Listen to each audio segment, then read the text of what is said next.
When I asked my husband what time we were leaving for his sister's wedding, he slapped my hand away and sneered. My mother does not want you there. This cheap dress and your foster care pedigree will embarrass us in front of Preston's family. You are a complete embarrassment. Just 5 days earlier, I had paid for his mother's new $88 million Hamptons mansion. I simply looked at him and replied understood. But 1 hour later, I initiated a protocol that would destroy his entire existence. Before I continue this story, let me know where you are watching from in the comments below. Hit like and subscribe if you have ever had to remind an arrogant partner of exactly who holds the power. My name is Naomi, and I am 34 years old. The morning of Jada's wedding began in the master suite of our Manhattan penthouse. The floor-to-ceiling windows offered a panoramic view of the city, but Marcus was only interested in his own reflection. He stood in front of the full-length mirror, adjusting the cuffs of his custom-tailored tuxedo. I approached him quietly, my hands reaching up to fix the slight crook in his silk bow tie. It was a simple gesture, the kind of quiet support I had provided for our entire 3-year marriage. Do not touch me. Marcus violently swatted my hands away, his sudden aggression echoing in the spacious room. He turned to face me, his features twisted into a mask of pure disgust. His eyes raked over my simple, unbranded navy dress. I prefer quiet luxury pieces, crafted from the finest silk without loud logos, but Marcus only understood wealth if it was plastered with designer names. I stepped back, keeping my expression entirely neutral. What is wrong, Marcus? I asked, keeping my voice perfectly steady. What is wrong is that you think you are actually coming with me today, he scoffed, adjusting his expensive watch.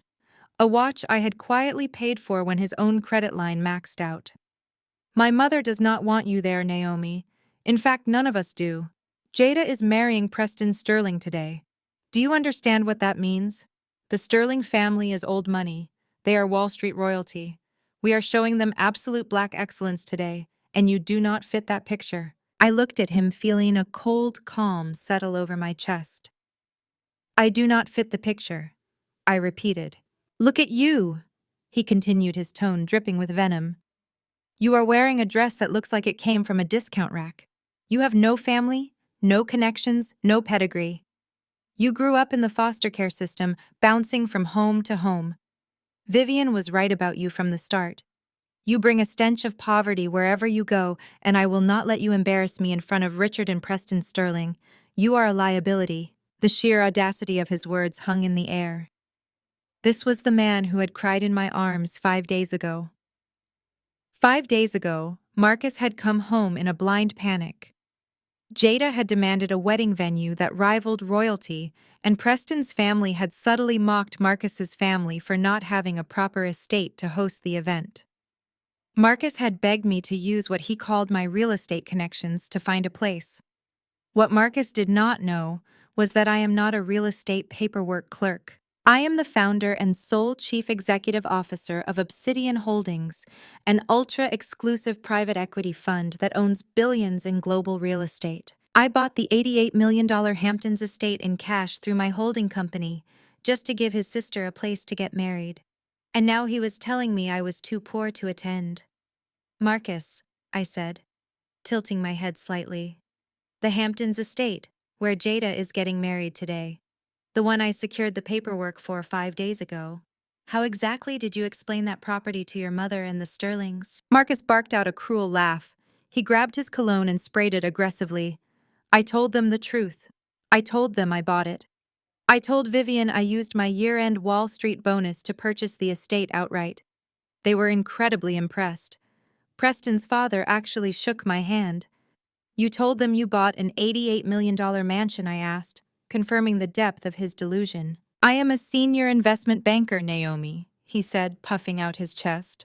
I am the man of this house. You are just a glorified paperwork clerk who happens to know how to file property deeds. You did the admin work, but I am the one who brings the status. Do not try to take credit for my success. You should be grateful I even let you live in this penthouse. The penthouse, much like the Hamptons estate, was entirely owned by Obsidian Holdings. Marcus's name was not on a single deed. His salary as a mid-level banker barely covered his extravagant networking dinners and designer suits. He was a master of projection, masking his deep insecurities with flashy displays of wealth he did not actually possess. "So I am to stay here," I stated, stripping all emotion from my voice. "Exactly!"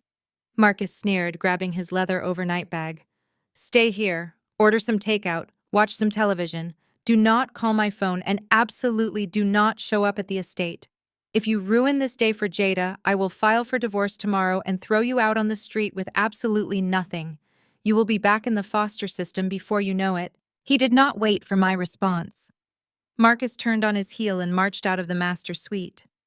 The heavy oak door slammed shut behind him, the sound echoing through the empty penthouse. I stood perfectly still in the center of the room. I did not shed a single tear. I did not scream or throw things. The time for being a supportive, invisible wife had officially expired. "Understood," I whispered to the empty room. I walked over to the nightstand and picked up my encrypted phone. I unlocked my phone and dialed a private number that bypassed all standard reception desks. It rang exactly once before being answered. "Good morning, Miss Naomi," a crisp professional voice greeted me. It was David, my chief wealth manager at Obsidian Holdings. "David," I said, my voice crisp and commanding. "Initiate Protocol 0 immediately." There was a brief pause on the line. "Protocol 0, ma'am." "Are you certain that will sever all external financial links and trigger immediate asset reclamation?" "I am absolutely certain," I replied. "Cut off every single credit line attached to Marcus. Freeze the joint checking accounts. Revoke his access to the penthouse parking garage, and cancel his corporate black card. Furthermore, I want you to prepare the private helicopter. I will be heading to the Hamptons estate in exactly 20 minutes. Consider it done, Miss Naomi." David said, the sound of rapid typing echoing through the receiver. I ended the call and walked over to my home office terminal.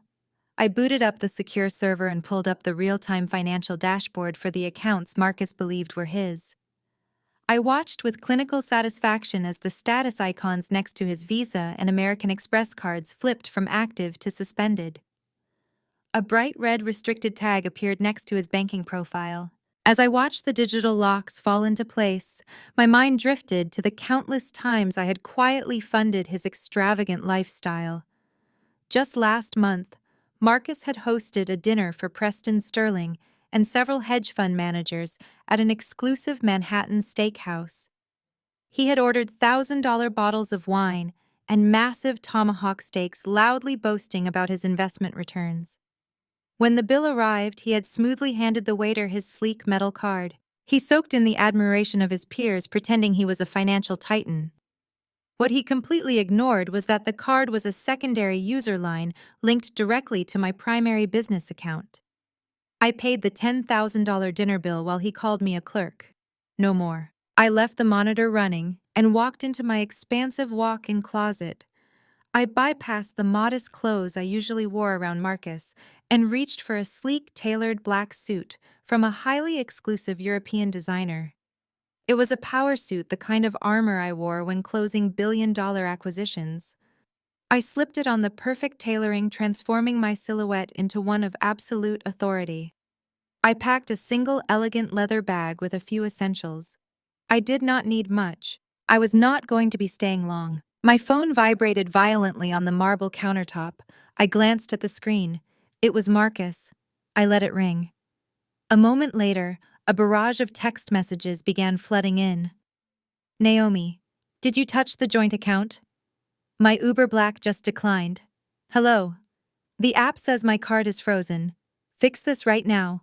Call the bank immediately. Preston is going to be waiting for me. Do not make me look like a fool." I watched the messages pop up one by one, a small cold smile touching the corners of my mouth. His panic was palpable. The illusion of his immense wealth was unraveling before he even made it out of the city. He was standing on the sidewalk in his custom tuxedo, furiously tapping at his phone, entirely unable to secure a ride to his sister's multi-million-dollar wedding. I picked up my phone and typed a single brief reply. "I am just a paperwork clerk, Marcus. I do not handle banking errors. Enjoy the wedding." I tossed the phone into my bag and walked out of the penthouse, locking the door behind me. I bypassed the main elevators and swiped my master key card on the private executive lift. The doors slid open and I pressed the button for the roof. The elevator ascended smoothly, carrying me away from the life of a subdued wife and elevating me back to my true position. When the doors opened onto the roof, the rushing wind immediately whipped at my hair. The rhythmic thumping of helicopter blades echoed through the morning air. A sleek black Augusta Westland helicopter sat on the helipad, the Obsidian Holdings logo subtly painted on the tail. The pilot, wearing a sharp uniform, stood by the open door and gave me a respectful nod as I approached. "Good morning, boss," he shouted over the noise of the engine. "Flight plan is locked in. We will be over the Hamptons in about 35 minutes. "Thank you," I said, climbing into the luxurious leather cabin and buckling my harness. I put on the noise-canceling headset and looked out the window as the helicopter lifted smoothly off the pad. The towering skyscrapers of Manhattan fell away beneath us, shrinking into miniature blocks as we headed east toward the coast. Through the headset, the pilot's voice crackled. "Miss Naomi, I have the head of your private security team on the encrypted channel. They are currently stationed at the perimeter of the Hamptons estate. Put him through," I instructed. A gruff voice came over the line. "Miss Naomi, this is Commander Hayes. We are holding the perimeter as requested. However, Vivian has hired a third-party event security firm to manage the gates. They have strict instructions not to let anyone without an invitation inside, and they are heavily armed. They do not know who we are yet." I stared out at the Atlantic Ocean glittering in the morning sun. Vivian had always been obsessed with exclusivity. She wanted to ensure no unwanted guests from our past could witness her greatest social triumph. She had hired mercenaries to keep the gates locked. "Maintain your positions, Hayes," I commanded smoothly. "Do not engage the event security. Let them try to stop me when I land. I want them to be very clear about whose property they are standing on." "Understood, ma'am," Hayes replied. "We are tracking your flight path. We will secure the landing zone just outside the main gates." I leaned back against the plush leather seat and closed my eyes for a brief moment. Vivian and Marcus thought they had successfully discarded me. They thought they had secured their place among the societal elite by stepping on my back and using my resources. They were currently sipping champagne, laughing at my expense, entirely unaware that the owner of the chessboard was about to flip the entire table. The helicopter banked slightly as we approached the coastline, the sprawling estates of the Hamptons coming into view. The storm was coming, and I was bringing the lightning. The violent downdraft of the helicopter blades whipped my hair across my face as I stepped onto the private helipad of my penthouse. The deafening roar of the twin engines was a welcome sound, drowning out the frantic vibrations of my phone buried deep inside my designer bag. Marcus was panicking down on the street below, his perfectly constructed facade of wealth shattering with every declined transaction. I did not look down at the city streets as I climbed into the plush leather cabin of the Augusta Westland chopper.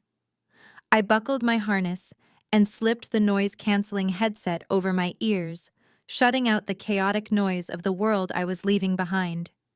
The pilot gave me a quick professional nod before pulling the controls, and the heavy machine lifted smoothly off the rooftop. My stomach dropped for a fraction of a second as we cleared the edge of the skyscraper, but the sensation was immediately replaced by a surge of pure, unadulterated power. I watched the steel and glass canyons of Manhattan shrink into a miniature grid as we banked sharply east toward the Long Island coastline. The sprawling estates of the wealthy elite soon began to dot the green landscape below us, resembling tiny, meticulously arranged dollhouses. Looking down at those massive properties, with their pristine tennis courts and Olympic-sized swimming pools, I felt a cold knot tighten in the center of my chest. The sight of those grand stone chimneys jutting out from slate roofs violently pulled my mind back to a memory I had carefully buried for years. It was a memory of fire, of burning leather, and of the exact moment I realized my marriage was a hollow sham. It was our first wedding anniversary, and Marcus had insisted we celebrate at his mother Vivian's historic brownstone. I had spent 3 excruciating weeks crafting a bespoke, hand-tooled leather portfolio for Vivian.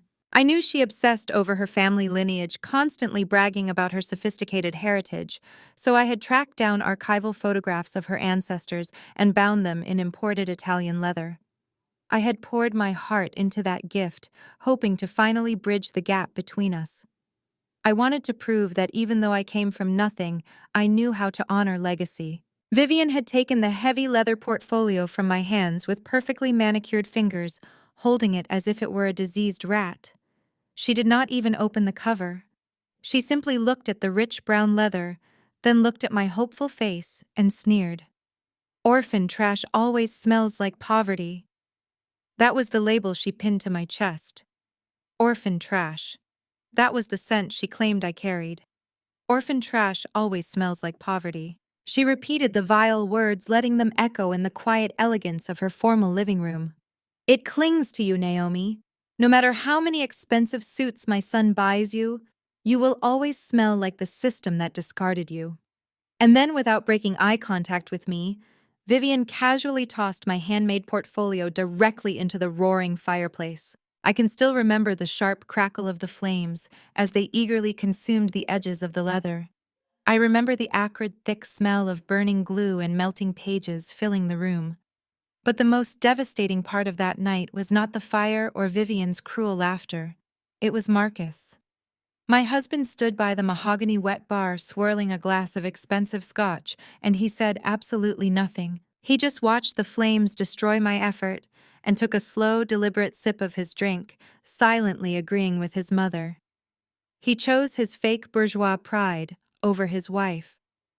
In that exact moment, the desperate foster child inside me died completely, and the architect of Obsidian Holdings was born. I realized that tears and obedience would never protect me from people who worship status. Only absolute untouchable power could do that.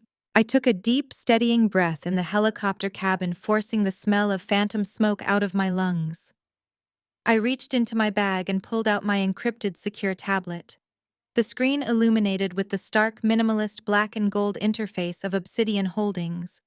I bypassed the biometric security protocols and opened the primary asset database. I tapped on the file for the newly acquired Hamptons property. The screen populated with the legal deed to the $88 million estate. The paperwork was flawless, executing the transfer of ownership entirely under the umbrella of my corporate entity. My name was the only authorized signature on the master document. But the file contained more than just the deed. My wealth management team had intercepted and attached the exact fraudulent documents Marcus had submitted to his shadow lenders. I scrolled through the scanned pages of his loan application, reading the desperate lies my husband had constructed. He had forged my signature with laughable inaccuracy, pledging assets he did not own to borrow $10 million from a syndicate of predatory lenders. He took on violent illegal debt just to rent an illusion of grandeur for his sister Jada's wedding. He wanted to look like a titan of industry in front of Preston Sterling and his white old money family. Marcus thought he was brilliant. He thought he had outsmarted a naive paperwork clerk. He was entirely unaware that the very syndicate he borrowed from was quietly acquired by a subsidiary of Obsidian Holdings 2 quarters ago. He did not just forge documents he stole directly from my vault. I owned his debt. I owned the ground his family was currently standing on. I owned the very air he was breathing. The coastline below us shifted rapidly, giving way to the exclusive peninsula where the estate was located. Through the curved window of the helicopter, I could already see the massive white event tents erected on the manicured lawns. A fleet of luxury black cars and stretch limousines lined the winding driveway, looking like a parade of glossy beetles from this altitude. I could see the tiny figures of wedding guests milling around the gardens holding champagne flutes and celebrating a union built entirely on a foundation of my stolen wealth.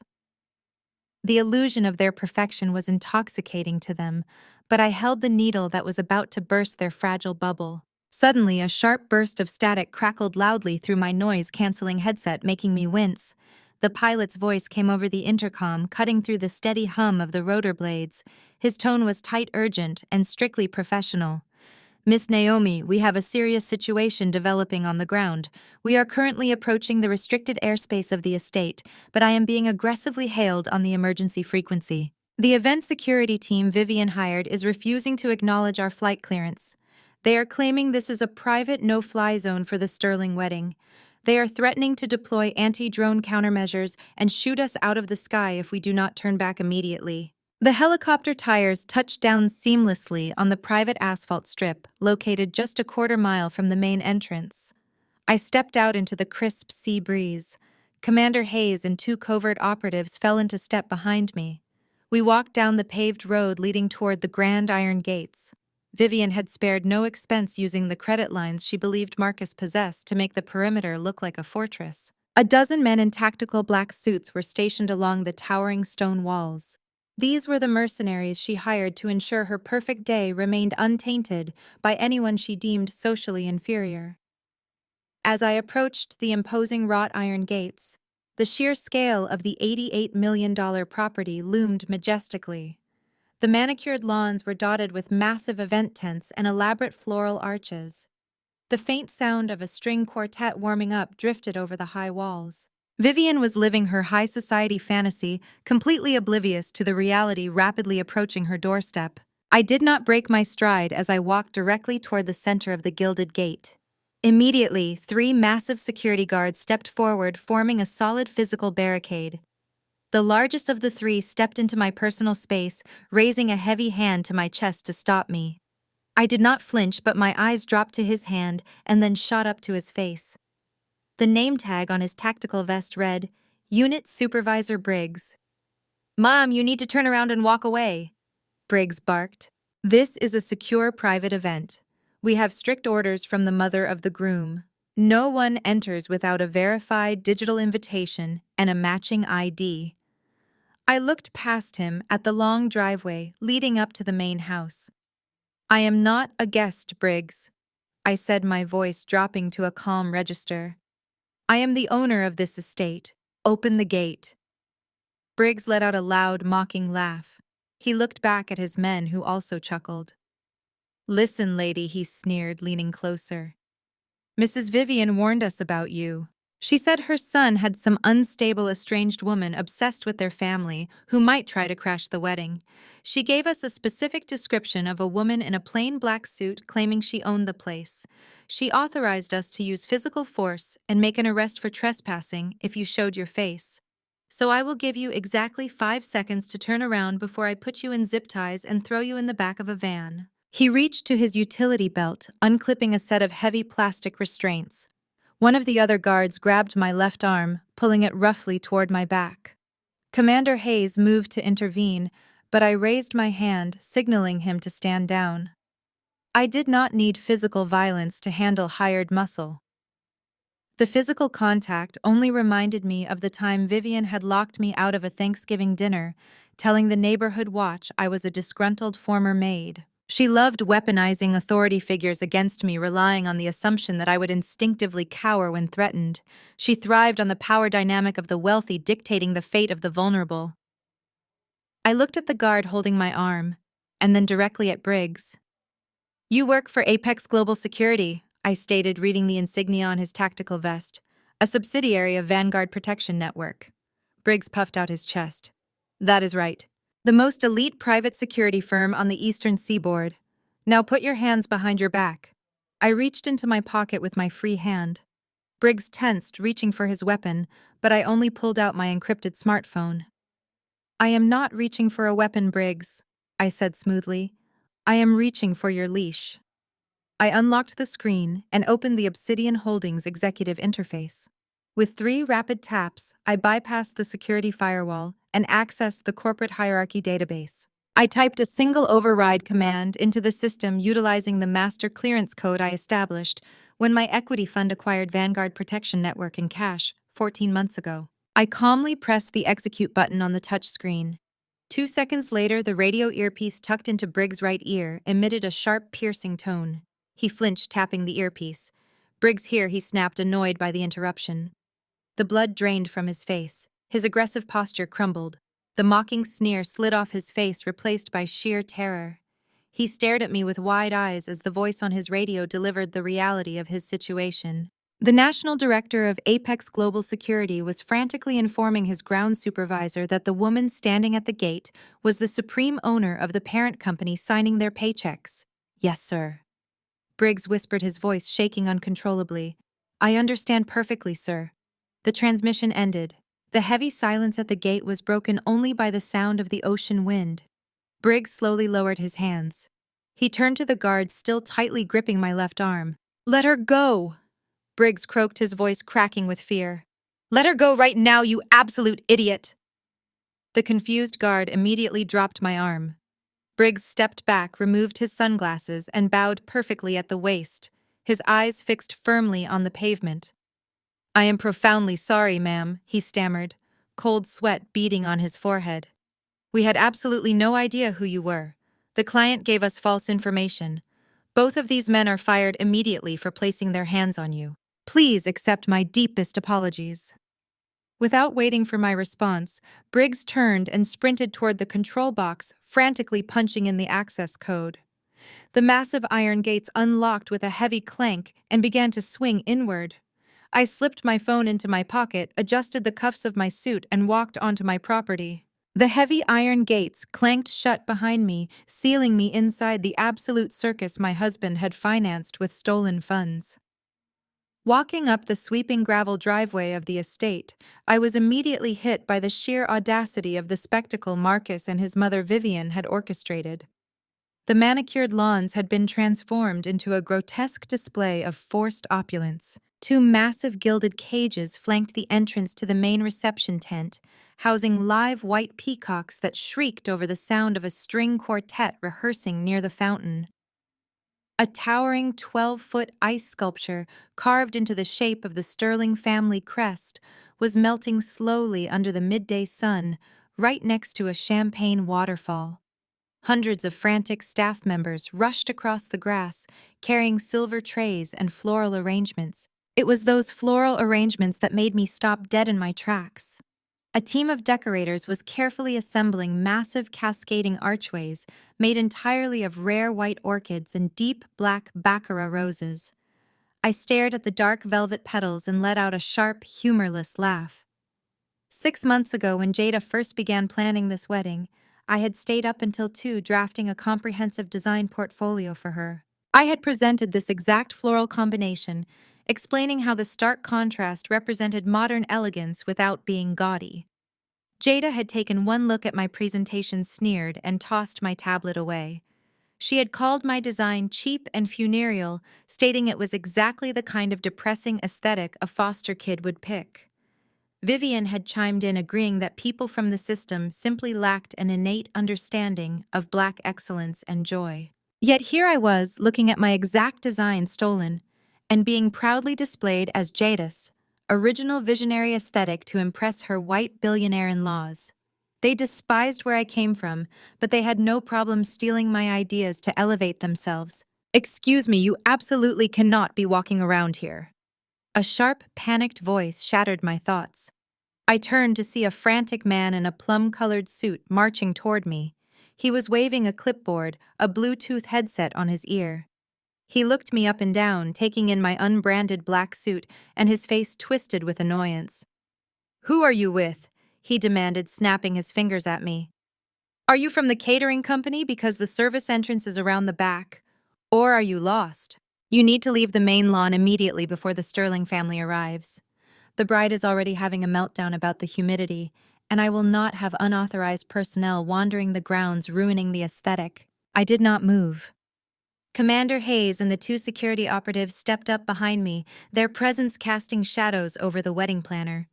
He faltered for a second, noticing their gear, but quickly puffed out his chest, trying to maintain his authority. "I am not a vendor," I said, my voice calm. "And you must be Antoine, the elite wedding coordinator Vivian has been bragging about for months." Antoine blinked, clutching his clipboard. "Yes, I am Antoine. And since you are not on my verified vendor list or the VIP guest roster, I am going to have to ask security to escort you off the premises." He glanced at Hayes, assuming my guards were his own hired help. "Take this woman to the service gate." Hayes did not blink. He kept his eyes locked on Antoine. "I think you have much bigger problems to worry about today, Antoine," I said, taking a step toward him. "For instance, you should be concerned about the fact that your second catering installment of $45,000 bounced. I also noticed that the exotic bird handler has not received his final wire transfer, which means those white peacocks are sitting here illegally." Antoine's jaw dropped open. The clipboard slipped in his grasp. "How do you know about the declined payments?" He stammered, his face pale. "I have been on hold with Marcus Bank for an hour. I know everything about the finances of this event," I replied. "I also know that placing a 12-foot ice sculpture directly over the halogen cables violates 3 separate fire codes.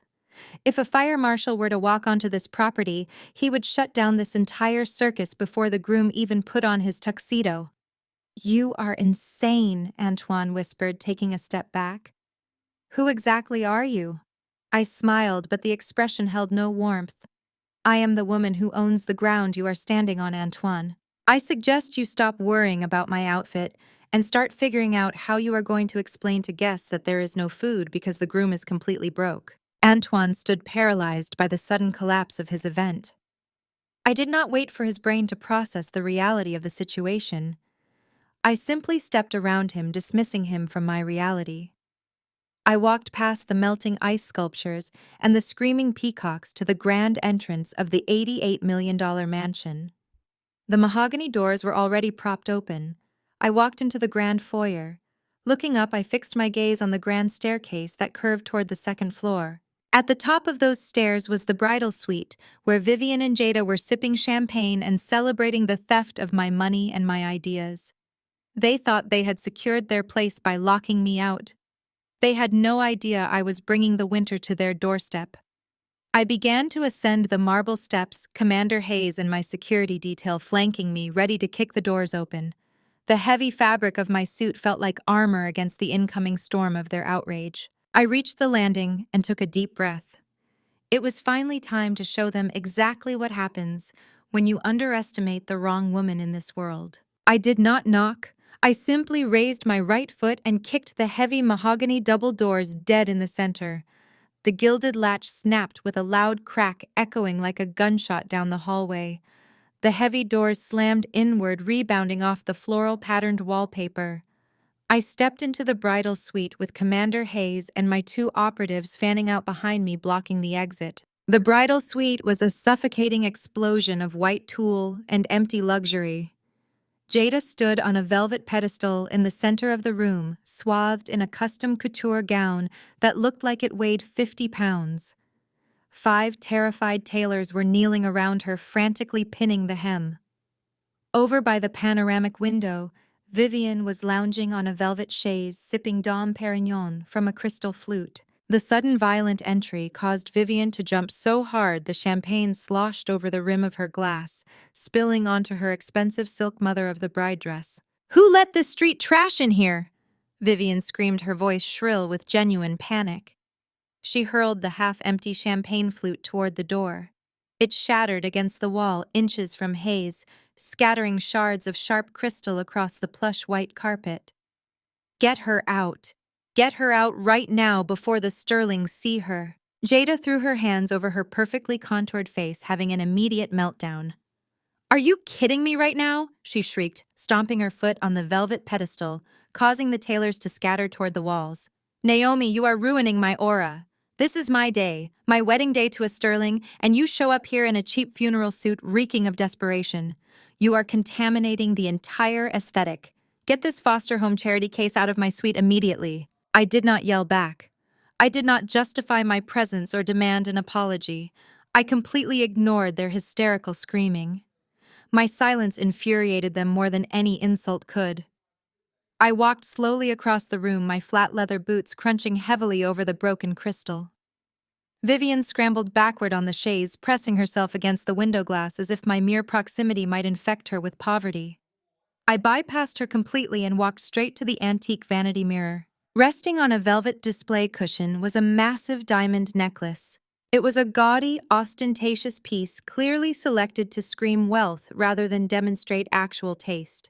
I picked it up, letting the heavy stones pool in my palm. The craftsmanship was decent, but the stones were slightly cloudy to my trained eye. "Put that down," Vivian hissed, clutching her chest as she watched me handle the jewelry. "That is a Sterling family heirloom Preston gifted to Jada this morning. You have no right to touch it. Your filthy hands will tarnish the setting." I held the necklace up to the light, inspecting the clasp. "An heirloom," I repeated, my voice dripping with cold amusement. That is fascinating, Vivian, because the laser-engraved inscription on the clasp clearly says, Cartier Paris, 2023. It seems Preston bought this yesterday, not a century ago. And judging by the specific cut of these stones, I am guessing Marcus put this on the same shadow credit line he used to pay for the exotic peacocks downstairs. Jada let out a sound like a wounded animal. You are a jealous liar, she screamed, stepping off the pedestal, her heavy gown dragging behind her. Marcus paid for everything because he is a successful banker. He is providing black excellence for this family while you do nothing but drag him down. Preston told me his great-grandmother wore this necklace. You are just bitter because no man would ever buy something this magnificent for a woman with no pedigree. I turned to face Jada, dropping the heavy diamond necklace back onto the vanity with a dismissive thud. I do not need a man to buy me diamonds, Jada, I said smoothly. And I certainly do not need a man who finances his fake excellence by taking out illegal loans against his wife's assets. But please keep telling yourself this fairy tale if it helps you ignore the fact that the caterers downstairs are currently realizing their checks just bounced. Vivian's face morphed from outrage to a sickly, pale color. What are you talking about? She demanded, her voice dropping to a harsh whisper. What checks? Marcus handles all the finances. He makes 7 figures. You are just a jealous, bitter clerk making up stories because my son finally realized you are an embarrassment and told you to stay home. I took a slow, deliberate step toward Vivian. She shrank back further against the glass. Do you remember my wedding day, Vivian? I asked, keeping my tone conversational. You wore a black dress. You stood in the back of the small chapel and loudly told my caterer that Marcus was settling for a stray dog because he had a savior complex. You said I would bleed him dry and leave him bankrupt. I did not say anything that was not true, Vivian snapped, crossing her arms defensively, trying to regain her false matriarchal authority. You have always been a parasite. I smiled, leaning closer to her. The irony is staggering, I whispered. Because right now your son is drowning in $10 million of illegal debt. He forged my signature to borrow money from criminals just to pay for this fake royal wedding. Your entire reality is being funded by the very stray dog you despise. Jada grabbed a silver hairbrush from a nearby table and hurled it at me. Commander Hayes caught it effortlessly midair before it could reach my face. He dropped it to the floor, crossing his thick arms. Call security! Jada shrieked at the terrified tailors huddled in the corner. Call the police! Call Preston! Tell him there is a crazy woman threatening us. Vivian was visibly shaking, reaching for her designer handbag to find her phone. You are going to jail for this, Naomi. I will make sure the judge locks you away, and Marcus will divorce you tomorrow. Before I could tell her that her security team was already under my strict command, a heavy knock echoed from the broken double doors. The thick tension in the room snapped as everyone turned toward the entrance. The broken mahogany doors swung open wider. Stepping over the splintered wood and broken glass was Preston Sterling. He wore a pristine white tuxedo jacket, looking every bit the arrogant old money heir he was raised to be. 4 groomsmen, all equally polished and carrying the same air of inherited superiority, flanked him in the hallway. Preston surveyed the room, his eyes gliding over the terrified tailors, his panicking bride, and finally landing directly on me. A slow, condescending smirk spread across his face as he stepped into the bridal suite. Preston did not even glance at the shattered wood or the crystal fragments grinding beneath his expensive Italian loafers. He moved with the effortless entitlement of a man who had never been told no in his entire life. Stepping smoothly between me and his hysterical bride, he placed a protective hand on Jada's waist.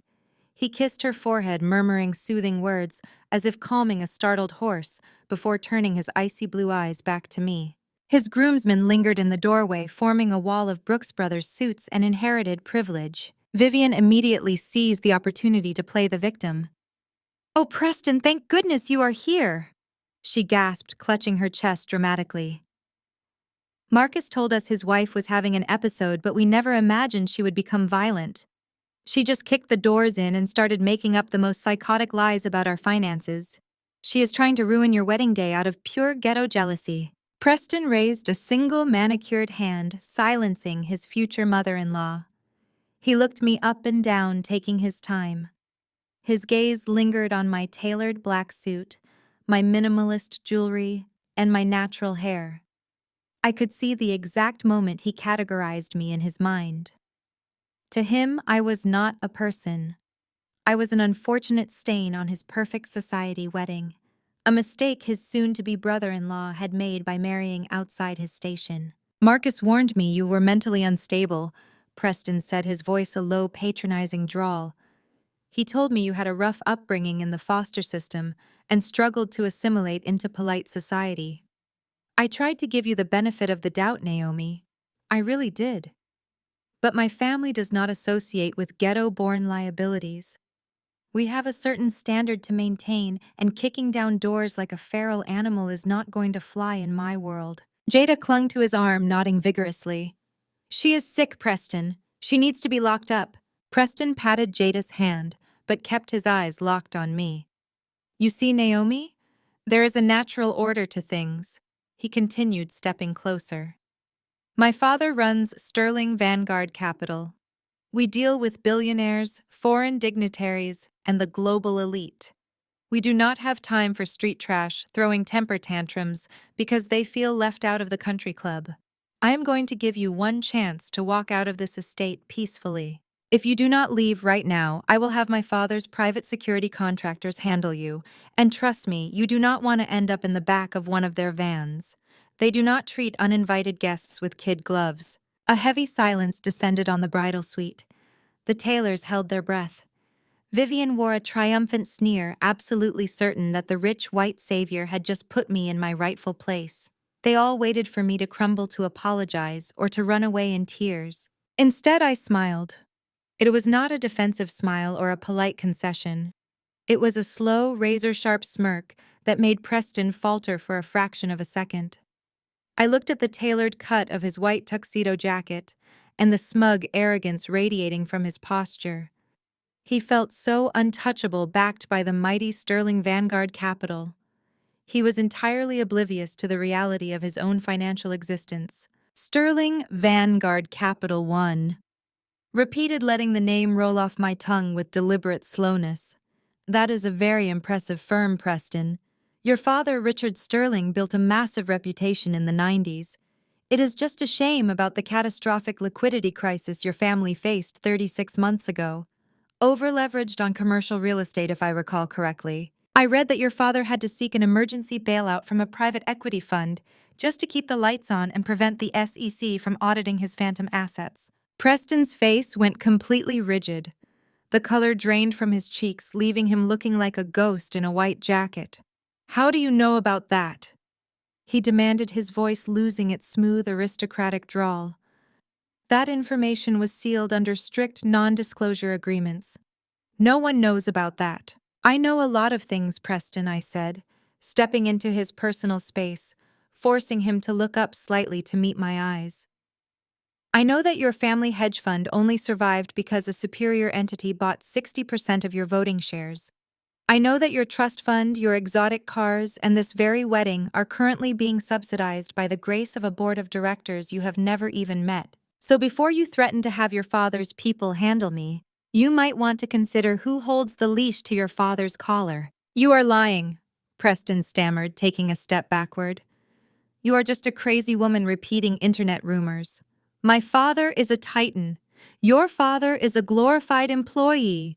I corrected, my voice slicing through the room like a scalpel. And you are just a boy playing dress-up on my property. Before Preston could formulate a response, a chaotic commotion erupted in the hallway behind him. The groomsmen were shoved roughly aside as a man barreled through the doorway, panting heavily and dripping with sweat. It was Marcus. His custom tuxedo was rumpled, his bow tie hanging loosely around his neck.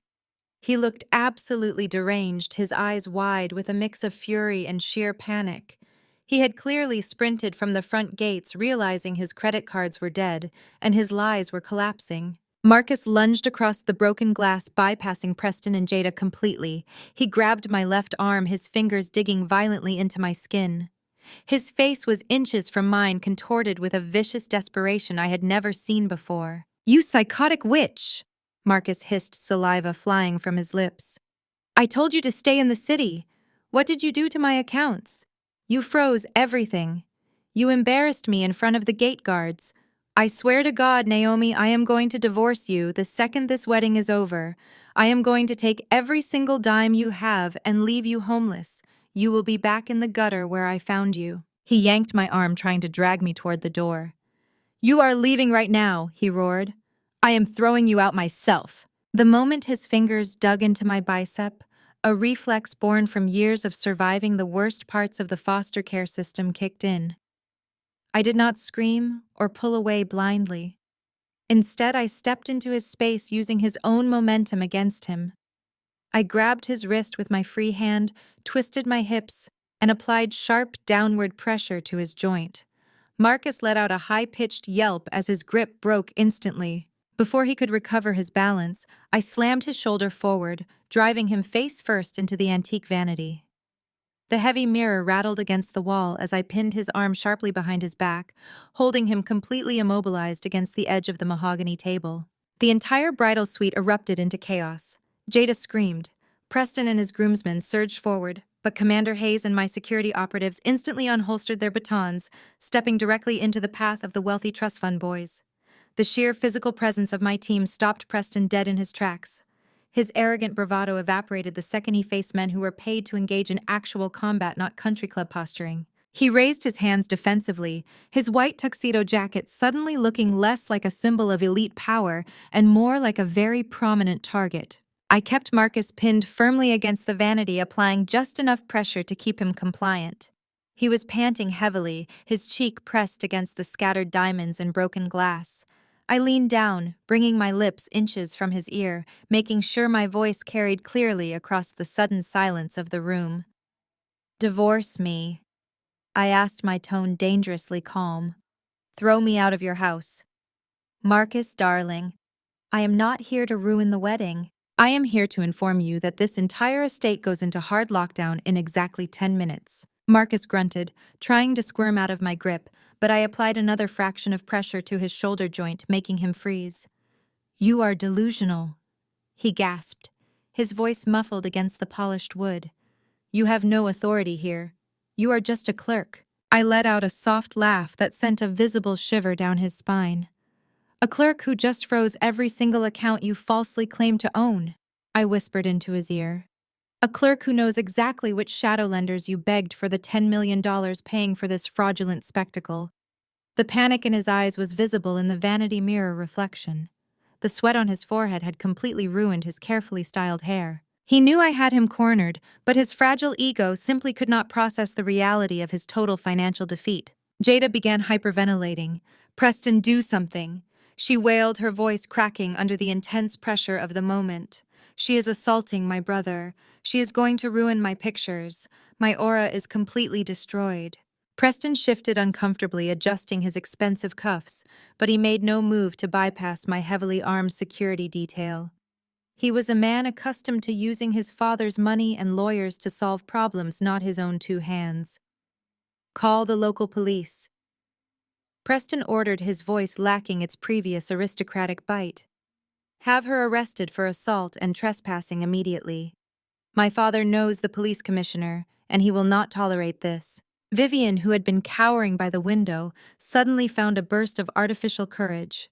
She marched toward the center of the room, her expensive heels crunching over the broken crystal. She reached into her designer handbag and pulled out a thick envelope wrapped in a lavish gold ribbon. She held it up like a holy relic, brandishing it at me with a triumphant sneer. "You are making a massive fool of yourself, Naomi," Vivian shouted, her voice trembling with desperate pride. "You cannot lock down an estate you do not even legally own." She ripped the envelope open and pulled out a heavy piece of parchment paper covered in official-looking seals. "Marcus bought this estate outright with his annual bonus," Vivian declared, waving the paper in the air for Preston and the terrified Taylors to see. "He gave me a copy of the deed this morning to prove his devotion to our family legacy. It is a symbol of black excellence that a gutter rat like you could never comprehend." My son owns this estate, you delusional orphan. And he is going to make sure you rot in a jail cell for laying hands on him today. I stared at the piece of paper she was waving around so proudly.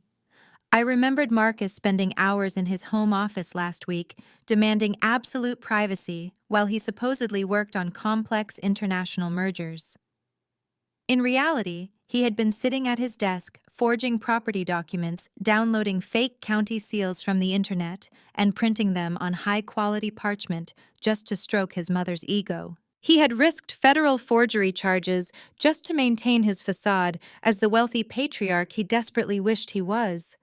He fed her these ridiculous lies, and she swallowed them whole because they fit her narrative of superiority over me and my background.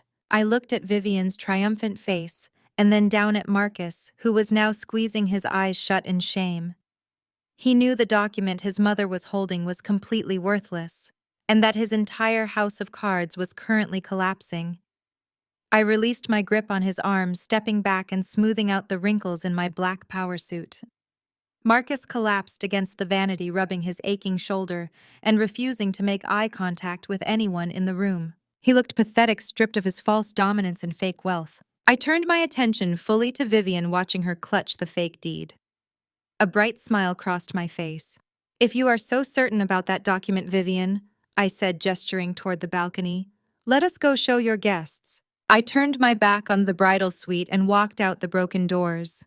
Vivian shrieked behind me, clutching her fake parchment, while Jada screamed about her ruined aura. I did not look back. I strode down the grand marble staircase, my boots clicking rhythmically against the stone.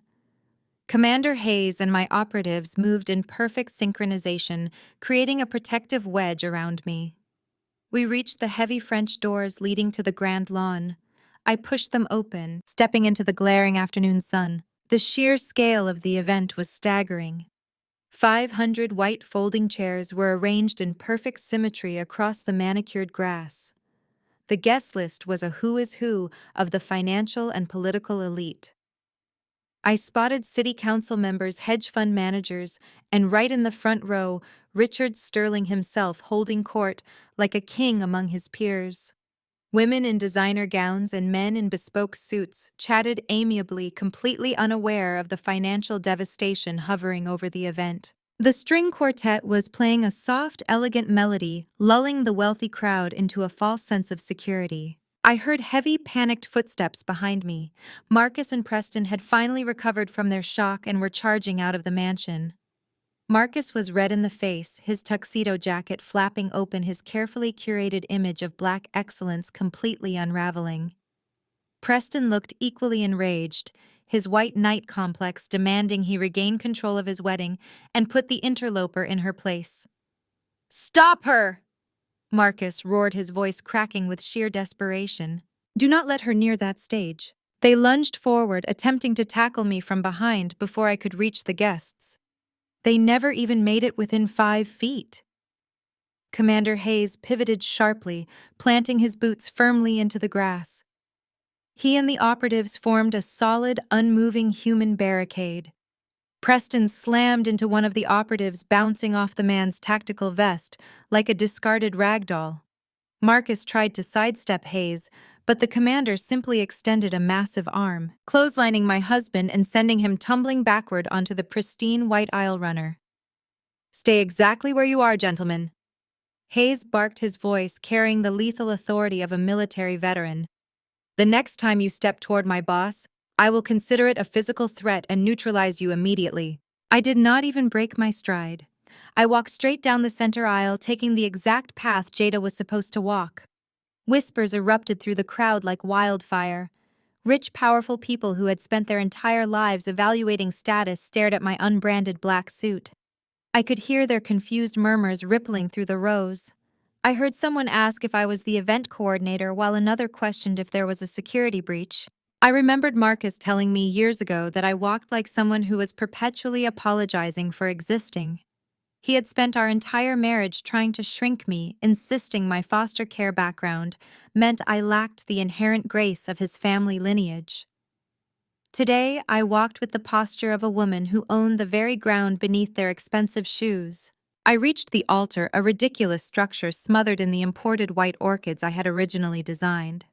The officiant, a distinguished-looking man in traditional robes, stared at me in absolute bewilderment.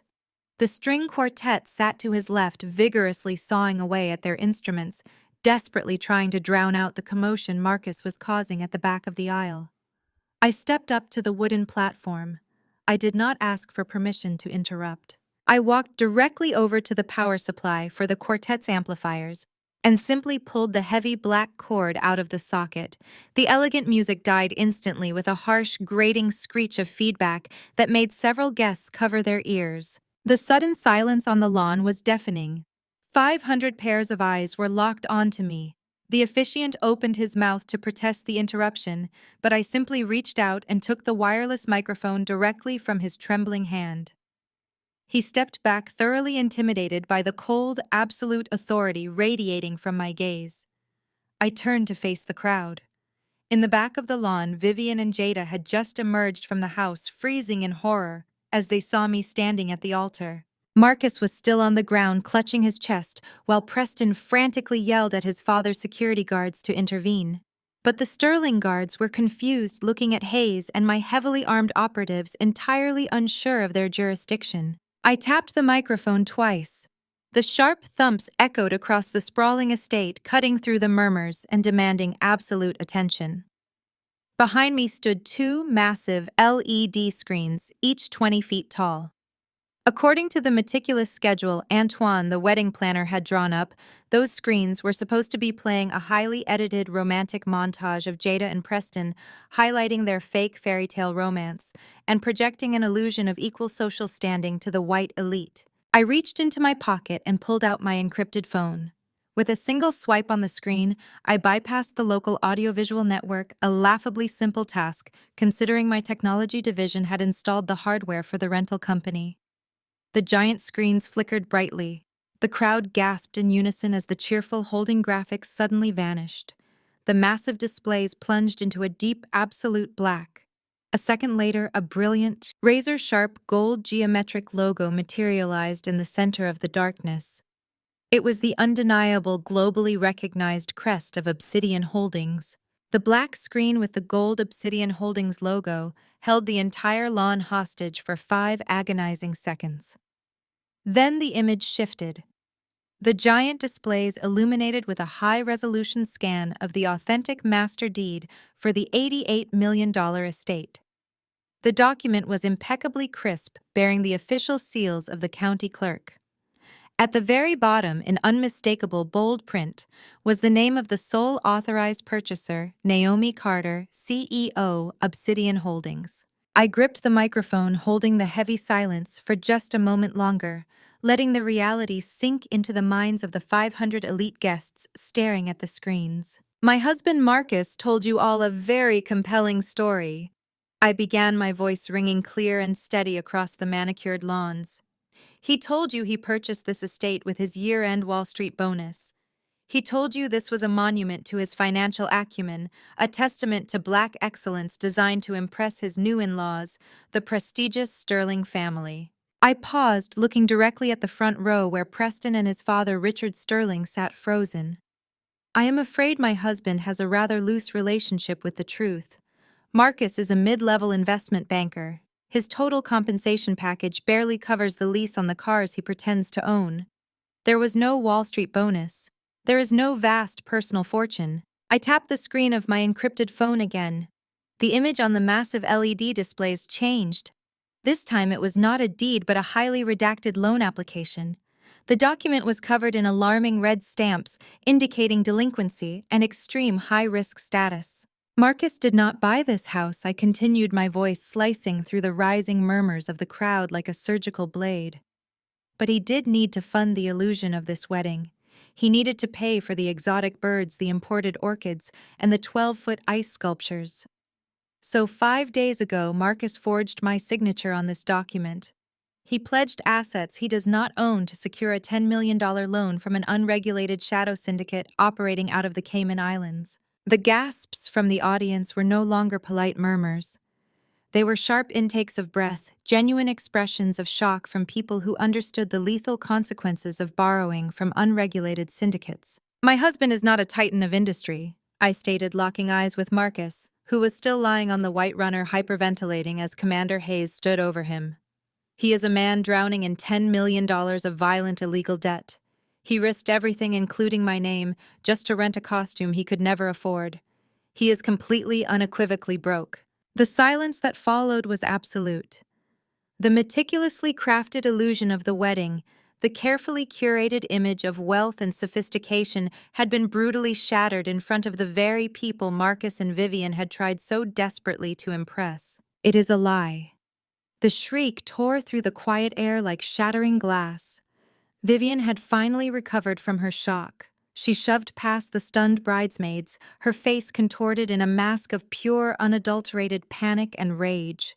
She scrambled up the wooden steps of the altar, practically tearing the microphone from the stand in front of the officiant. "She is a psychotic liar!" Vivian screamed into the hot mic, her voice echoing jarringly across the estate.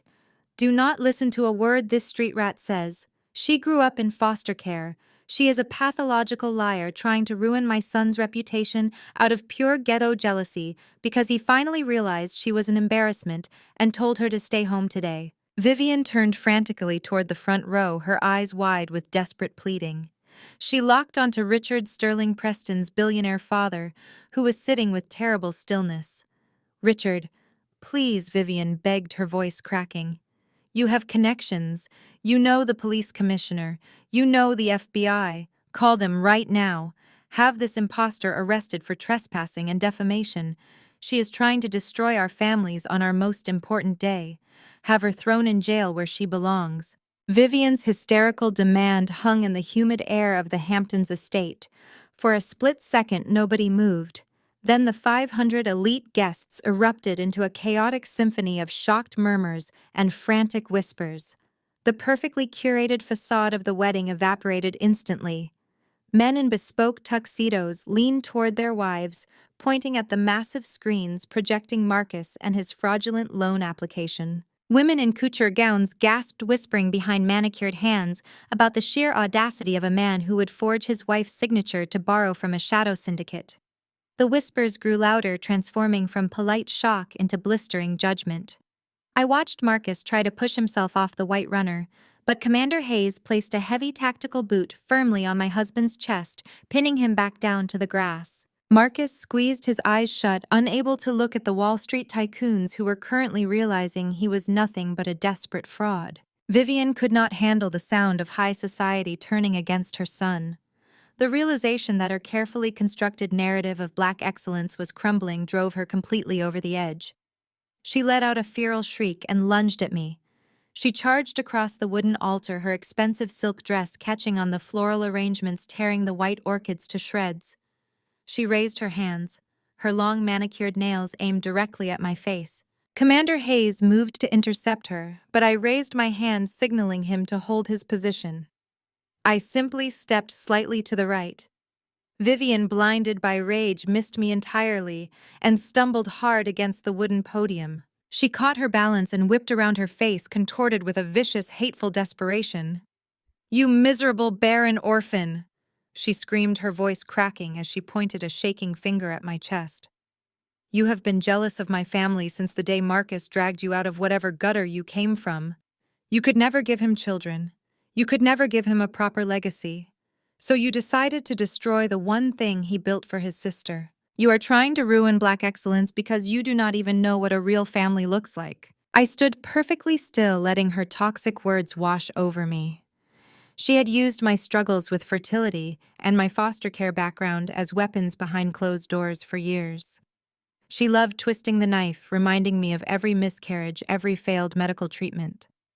Now she was broadcasting her cruelty to hundreds of strangers, desperately hoping they would side with a mother protecting her son rather than a wife exposing a thief. But her words did not hurt me anymore. They only proved my point entirely. Excellence is not built on stolen money, Vivian. I said, my voice carrying clearly through the microphone I still held. And a real family does not forge signatures to fund a massive lie. Down on the grass, Jada was having a complete breakdown. She had collapsed onto her knees, her heavy custom couture gown soaking up the mud and crushed flower petals scattered across the aisle. Her perfect makeup was destroyed, dark streaks of mascara running down her cheeks as she sobbed hysterically. "My wedding!" she wailed, beating her fists against the ground. "You ruined my wedding! Preston, do something. Tell them she is lying. Tell them we are still getting married today." Preston looked at Jada with absolute disgust. The illusion of his wealthy, sophisticated bride had vanished, leaving only a frantic woman connected to a massive financial scandal. Preston was an arrogant man who cared only about his own social standing, and being associated with a family of desperate fraudsters was entirely unacceptable to him. The thought of his elite country club friends mocking him was simply too much to bear. He spun around and marched toward the front row where his father was seated calmly. "Dad, do something!" Preston yelled, his face red with humiliation and fury. "Do not just sit there while this psychotic woman ruins my reputation. Call your lawyers right now. Call the executive board. I want her arrested for trespassing immediately. I want her sued for defamation. Buy this entire estate right now just so we can legally throw her out on the street. Destroy her life, Dad. Make her pay for disrespecting our family in front of everyone." The crowd of wealthy guests immediately quieted down, shifting their undivided attention to the front row. Everyone in that audience knew exactly who Richard Sterling was. He was a legendary, ruthless billionaire who had built his massive hedge fund by crushing his competitors and dismantling vulnerable companies for sport. He was a powerful man who commanded entire financial markets with a single phone call. The guests held their breath, fully expecting the Wall Street titan to unleash his terrible wrath upon the lone woman who had dared to disrupt his son's expensive wedding. They expected him to pull out his phone and end my existence with one simple command. Richard Sterling sat perfectly still for a long, agonizing moment.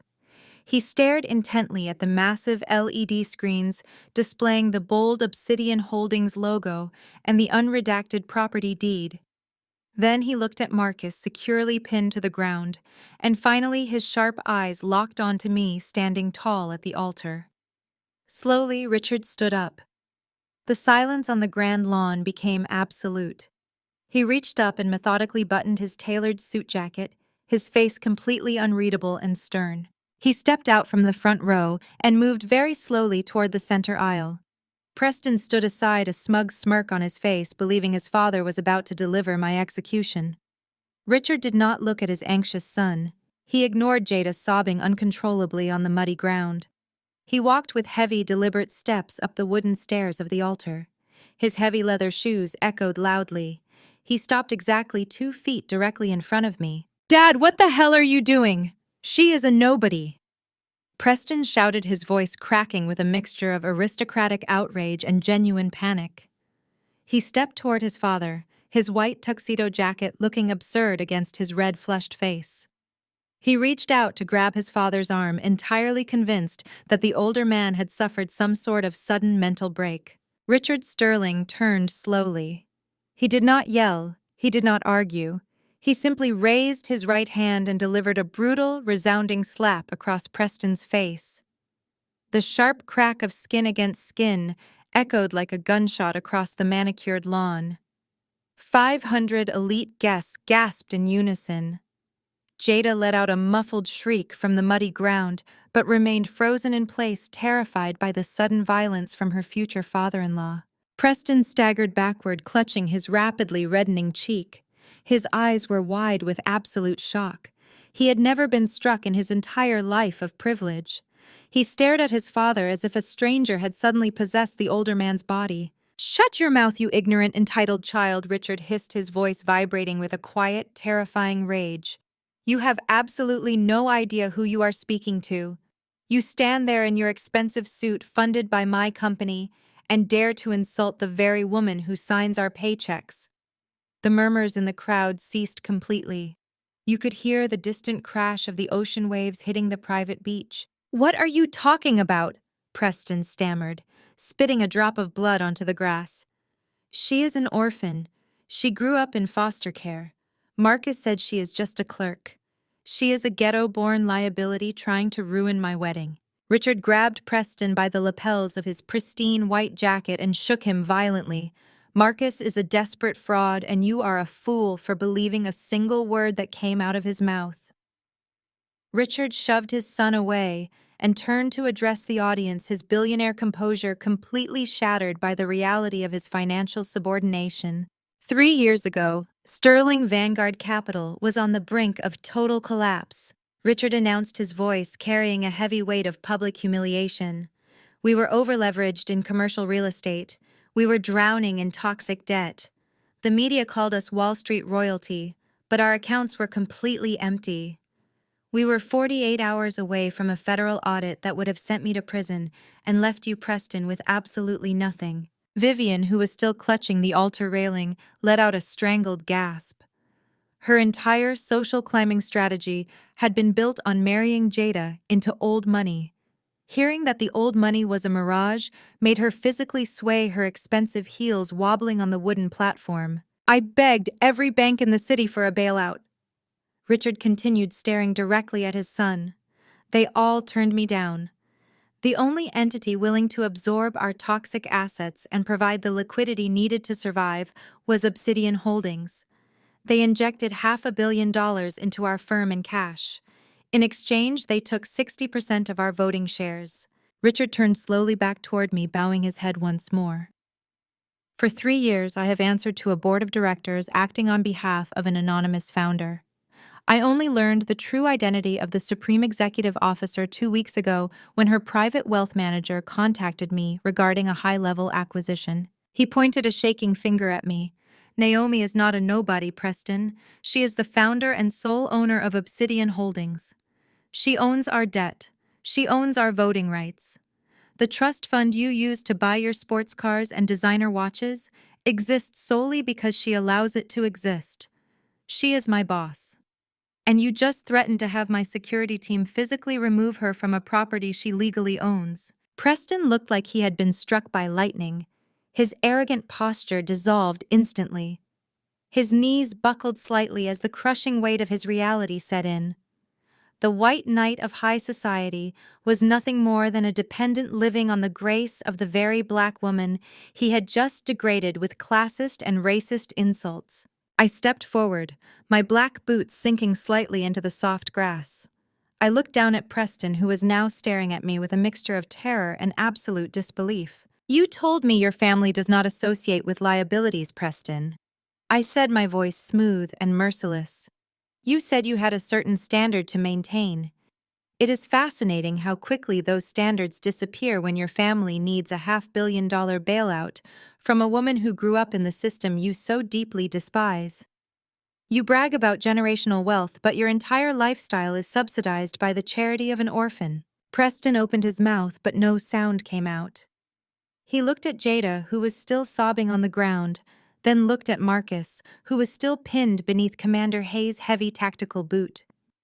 The realization that he had aligned himself with a family of broke fraudsters while simultaneously insulting the billionaire keeping his own family afloat paralyzed him entirely. Marcus let out a pathetic, whimpering sound from the grass. The mathematical equation had finally clicked in his desperate brain. He stopped struggling against the boot pressing into his chest. His eyes darted frantically, taking in the private security team, the helicopter waiting in the distance, and the sheer magnitude of the property deed projected on the massive screens behind me. Naomi, Marcus wheezed, his voice completely broken.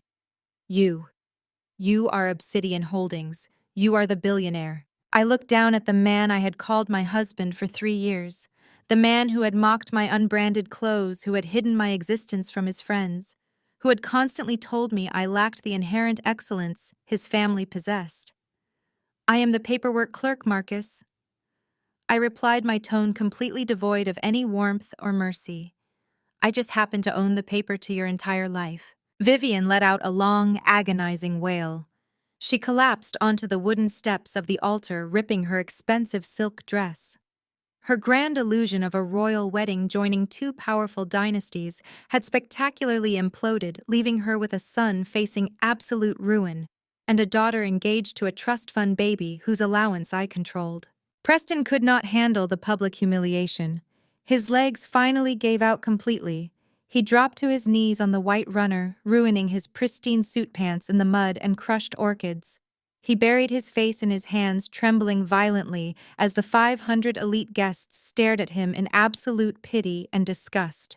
The absolute silence on the grand lawn was suddenly broken by a sharp, piercing sound echoing from the main highway. It was a high-pitched wailing noise growing louder and more intense by the second. The distinctive shriek of approaching police sirens cut through the humid afternoon air, signaling that the final phase of my protocol had officially arrived. The distinctive shriek of approaching police sirens cut through the humid afternoon air, signaling that the final phase of my protocol had officially arrived. Preston Sterling heard the wailing and his posture shifted. The terror evaporated. He pulled himself from the muddy grass, brushing crushed orchid petals off his white tuxedo. A triumphant grin stretched across his face as he misinterpreted the situation. He believed those sirens were his victory song. He adjusted his silk lapels, projecting absolute confidence. "You hear that?" Naomi Preston spat, pointing a manicured finger at me. My father did not even have to make a phone call. "The authorities are here to drag your delusional self off my property. You are nothing but an orphaned liability going to spend the next decade rotting in federal prison for trespassing. Your cheap stunts end right now." Preston turned to his father, expecting validation. He expected the Wall Street titan to signal his elite security contractors to hand me over to the police. "Dad, tell the security guards to hold her down," Preston demanded, puffing his chest with unearned authority. "Make sure they press maximum charges. I want her destroyed for trying to embarrass our family in front of the entire country club." Richard Sterling did not look at the flashing lights approaching the gates. He slowly turned his head to look at his son. The billionaire hedge fund manager's face was completely drained of color, resembling cold, hardened ash. He reached up and methodically unbuttoned his tailored suit jacket, his hands trembling slightly under the intense pressure. Preston did not have a fraction of a second to brace himself for the impact. Richard stepped forward, raised his right hand, and delivered a vicious, open-handed slap directly across Preston's face.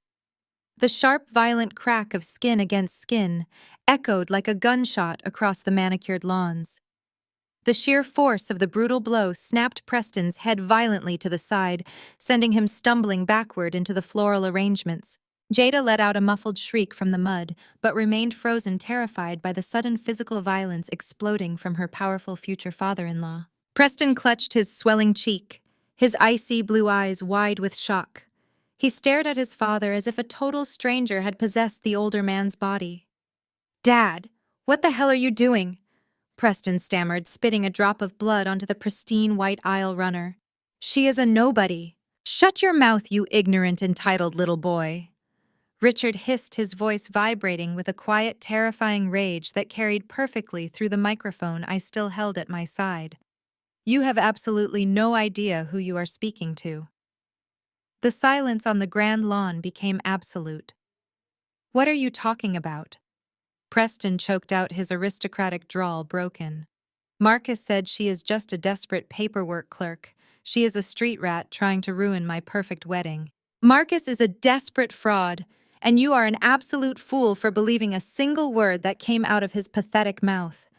Richard shoved his son away and turned to address the audience, his billionaire composure utterly shattered by the brutal reality of his financial subordination.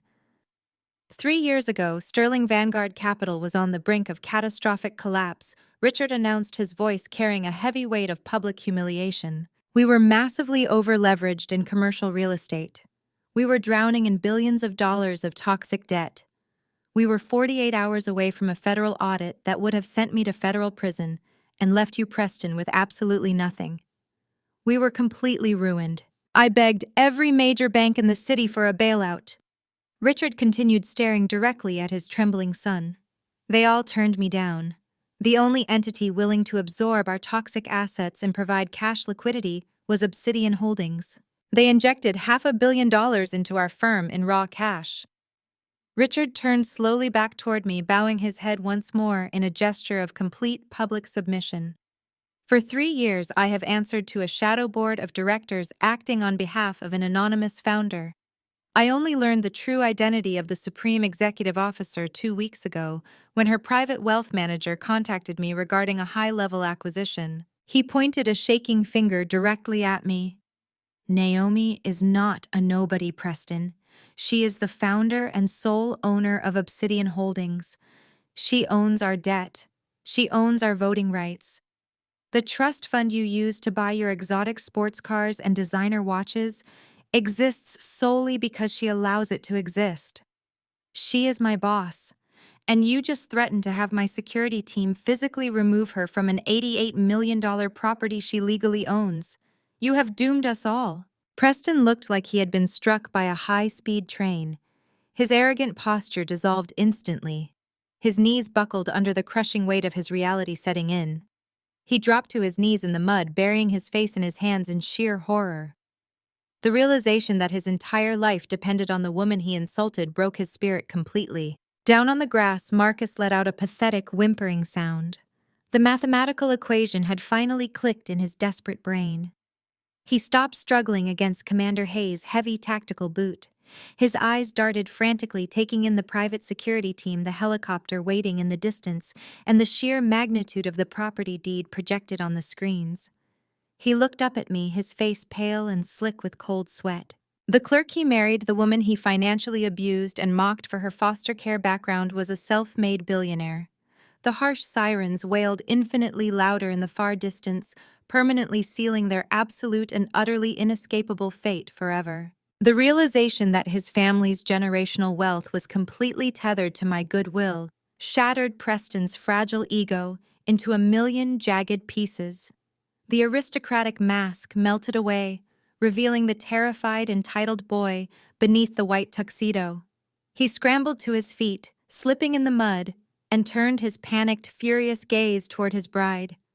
Jada was still kneeling on the ground, her couture gown ruined, reaching out to him with trembling hands. She begged him to listen, claiming she had no idea about Marcus and his financial crimes. But Preston was no longer playing the role of the progressive white knight. He violently kicked her hands away, his face contorted in absolute disgust. "Do not touch me!" he screamed, his voice cracking with hysteria. "You and your entire family are nothing but a pack of ghetto scammers. My father was right about you people from the very start. You thought you could infiltrate my family, leech off our legacy, and use us to elevate your pathetic social climbing. You are nothing but a desperate gold digger who brought her criminal brother into my home to steal our prestige. Your entire existence is a fraud built on our backs." The racial and classist slurs echoed across the silent lawn, dropping the temperature of the entire venue. Vivian gasped, clutching her chest as if she had been shot. Her ultimate dream of marrying into white old money had just violently backfired, exposing the deep-seated prejudice the Sterlings had always harbored toward them. Marcus, who had spent his entire adult life abandoning his own roots to assimilate into Preston's world, finally snapped. The sheer humiliation of being called a scammer by the very man he had forged documents to impress broke something fundamental inside his brain. All his expensive suits, his curated vocabulary, his desperate attempts to distance himself from his own community meant nothing. To Preston, he was just a street criminal in a rented tuxedo. Marcus let out a guttural, furious roar. He scrambled up from the grass, evading Commander Hayes for a fraction of a second, and launched himself directly at Preston. His fist collided with Preston's jaw with a sickening crunch. The billionaire heir crumpled backward, crashing into the massive tiered wedding cake. Layers of vanilla buttercream and imported fondant exploded everywhere, covering Preston's pristine suit in a sticky, humiliating mess. That single punch ignited absolute pandemonium. The polite high society facade of the wedding instantly dissolved into a chaotic, violent brawl. Preston's groomsmen, fueled by adrenaline and wounded pride, surged forward to defend their friend. They tackled Marcus to the ground, throwing uncoordinated but vicious punches.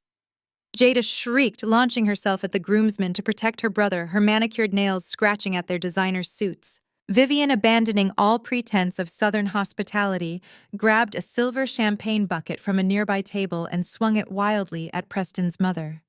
The wealthy pearl-wearing matriarch shrieked as the ice water soaked her designer gown, retaliating by grabbing a handful of Vivian's carefully styled hair. The Sterling family and Marcus and his family, two groups who had spent the last 6 months exchanging fake pleasantries, were now engaged in a ruthless street fight. Expensive silk ties were ripped from collars, designer heels were kicked off and weaponized. Even Richard Sterling, the supposedly untouchable billionaire, found himself shoved against a floral archway by one of Vivian's enraged cousins, his expensive glasses crushed underfoot. I did not intervene. I did not call for my security team to break it up. I simply walked over to the officiant's small wooden table, picked up a crystal glass of ice water, and took a slow, refreshing sip. The crisp, cool water tasted like absolute victory. I stood at the altar, safely elevated above the carnage, looking down at the absolute destruction of their fake empire. Wall Street tycoons and politicians were screaming, fleeing toward the valet station, pushing each other out of the way to escape the embarrassing spectacle. They were destroying each other, exactly as I knew they would. Watching them tear each other apart in the mud was the most authentic interaction they had shared in their entire relationship. They were finally showing the world exactly who they were, without the filter of stolen money. I took another sip of my water, my eyes scanning the perimeter of the estate. Commander Hayes had repositioned my operatives, forming a tight, impenetrable circle around the altar to ensure the violence did not spill over into my space. He tapped his earpiece, gave me a sharp nod, and unclipped his radio. The timing was impeccable. The distant sirens that had been wailing for the past 3 minutes suddenly grew deafeningly loud. The flashing red and blue lights reflected off the towering stone walls of the estate, casting an eerie, frantic glow over the brawl. The fighting began to slow down as the sheer volume of the sirens registered in the minds of the combatants. Marcus, sporting a bloody lip and a torn tuxedo shirt, froze. He looked toward the front of the property, his chest heaving with exhaustion and terror. Preston pushed himself out of the ruined wedding cake, wiping frosting and blood from his face, his eyes wide with panic. The massive, heavy oak doors of the main estate house did not just open. They were violently kicked apart from the outside by a heavy steel battering ram. The splintering wood echoed across the lawn like a cannon blast, sending a flock of startled white doves scattering into the darkening sky. The explosive noise instantly silenced the remaining screams and shouts. A swarm of men in heavy tactical gear poured through the ruined doorway, their boots pounding aggressively against the marble foyer and out onto the stone patio. They moved with coordinated military precision, fanning out to block every possible exit. They wore dark windbreakers with stark, bold yellow letters printed across their backs spelling out FBI. Following closely behind them were dozens of armed local police officers and federal marshals, forming a massive, inescapable perimeter around the warring families. They raised their weapons, training laser sights on the muddy, bleeding crowd, and bellowed deafening commands that froze the blood of every single person standing on the grass. The lead FBI agent, a solidly built man with sharp eyes scanning the chaos, raised a megaphone. "Nobody move!" he barked, his voice cutting through the remaining screams. "We have a federal warrant for the arrest of Marcus Vance." The armed officers surged past the ruined wedding cake, bypassing the hyperventilating guests and the petrified Sterling family entirely. They ignored Vivian, who had frozen mid-wail, her hands covering her mouth in sheer disbelief. They did not even glance at me, standing calmly on the altar, holding my glass of water. They moved with absolute precision, closing in on the muddy patch of grass where Marcus was still reeling from the brawl. Marcus scrambled backward, his ruined tuxedo shirt clinging to his sweating chest. He threw his hands up in a pathetic gesture of surrender, his eyes darting frantically toward the front gates. "Wait," he choked out, his voice cracking. "There is a mistake.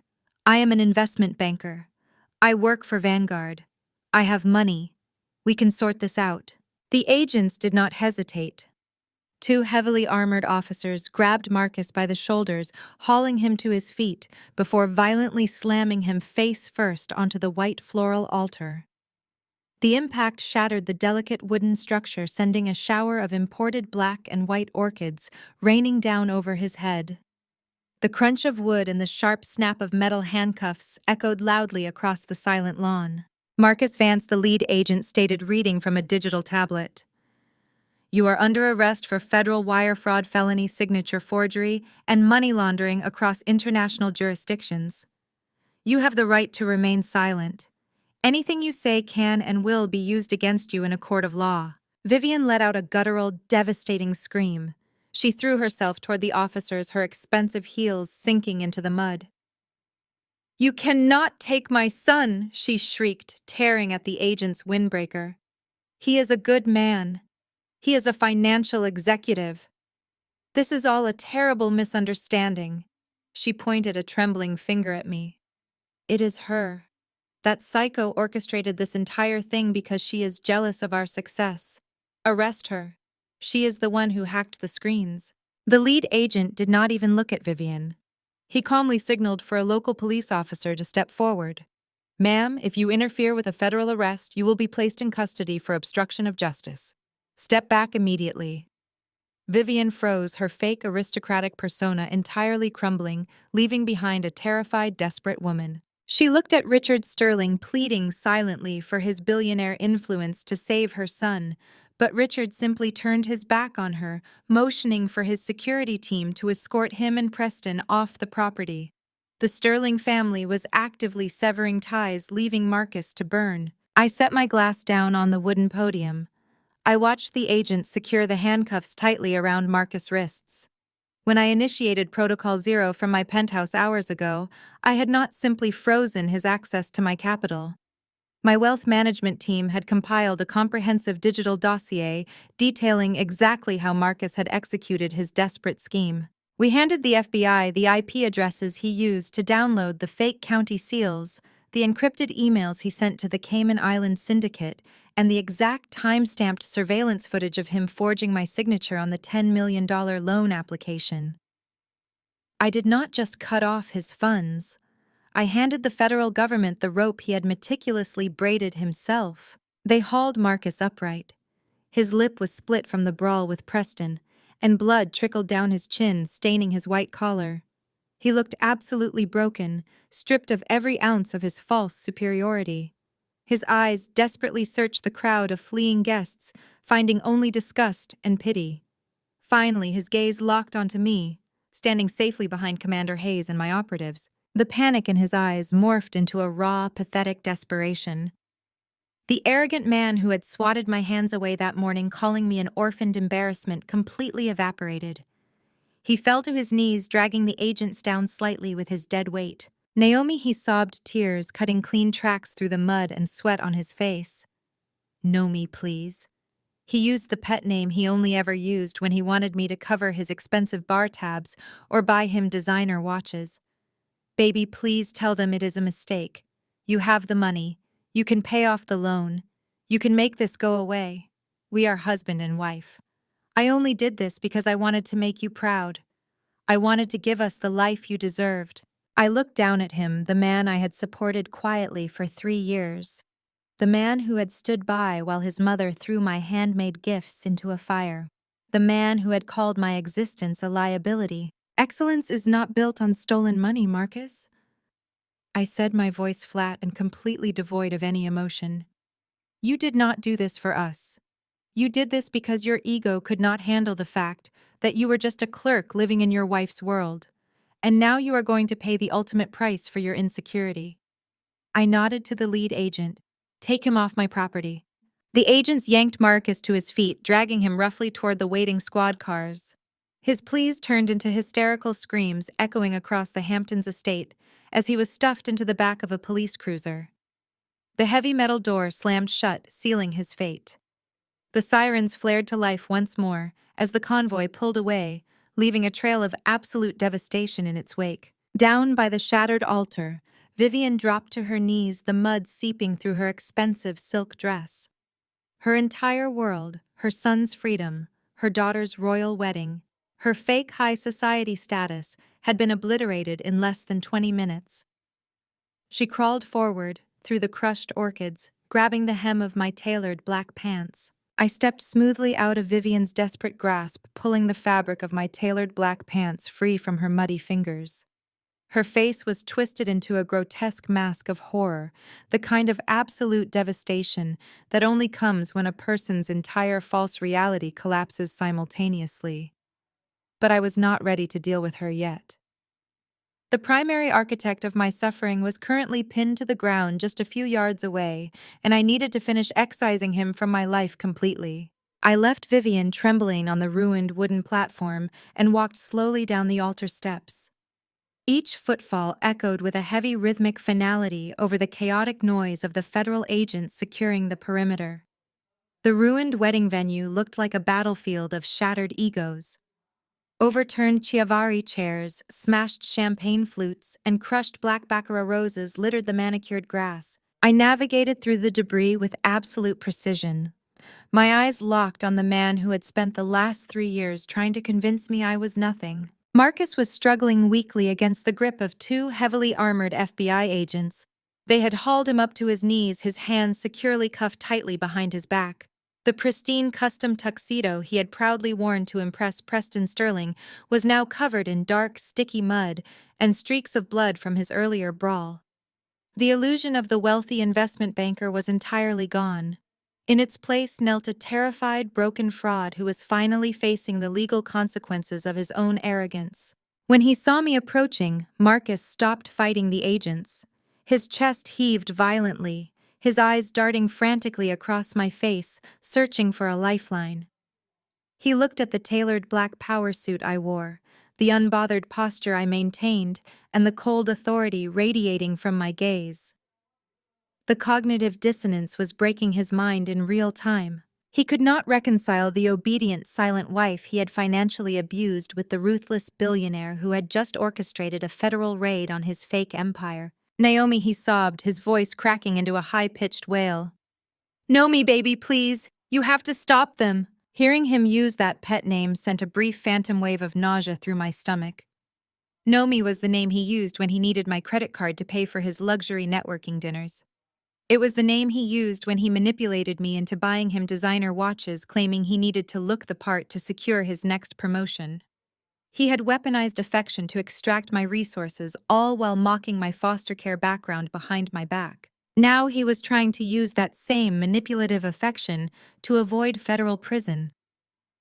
I stopped exactly 2 feet in front of him, looking down at his muddy face, offering zero comfort. I only did it because I felt inadequate. Marcus cried out, his voice turning shrill and desperate as he realized I was not immediately calling off the agents. You do not understand the pressure I was under. I wanted to give my family the black excellence they deserve. I wanted my mother to be proud. I wanted Jada to marry into the Sterling family so we could finally have real power. I did it for our legacy, Naomi. You have the money, you can pay them off. You can make this whole thing go away with one phone call. We are husband and wife, we took vows. You are supposed to protect me. I stared at him, observing the sheer audacity of his demands. He had forged my signature taken on illegal debt from a violent syndicate and publicly humiliated me just hours earlier, yet he still believed he was entitled to my protection. I slowly crouched down so that my face was level with his. The federal agents did not intervene, allowing me the space to confront the criminal they were about to transport. I looked directly into his panicked, bloodshot eyes. Excellence is not built on stolen money and abusing the woman who fed you, Marcus, I said, my voice completely devoid of any warmth or mercy. You did not forge my signature and borrow $10 million from a shadow syndicate to build a legacy. You did it because your ego could not handle the reality that you are a mediocre man living entirely in your wife's shadow. Black excellence is about building generational wealth through hard work and integrity, not renting a tuxedo with fraudulent funds to impress racists who despise you. You sold your soul for a country club membership. You wanted the applause without putting in the actual work. You wanted the status without building the foundation. You called me an orphan, I continued smoothly. You called me a street rat. You told me my background would embarrass you in front of the very people whose entire livelihood I actually control. You thought you could step on my neck to elevate yourself. But the truth is, Marcus, you were always the liability. You are exactly where you belong. Marcus stared at me, his mouth opening and closing in silent horror. The realization that I was not going to save him, that I was actively sealing his fate, finally crashed down upon him. He let out a devastating guttural scream of absolute despair as the reality of his future crystallized in his mind. I stood back up, smoothing out the invisible wrinkles in my suit jacket. I gave a sharp, definitive nod to the lead FBI agent. "Take him off my property." The agents hauled Marcus roughly to his feet. He thrashed and kicked, screaming my name over and over again, begging for a second chance. Begging for my money, begging for the wife he had so casually discarded just a few hours prior. I watched with clinical detachment as they dragged him across the ruined grass, hauling him toward the waiting line of heavily armored federal vehicles parked near the fountain. They shoved him unceremoniously into the back of a black SUV.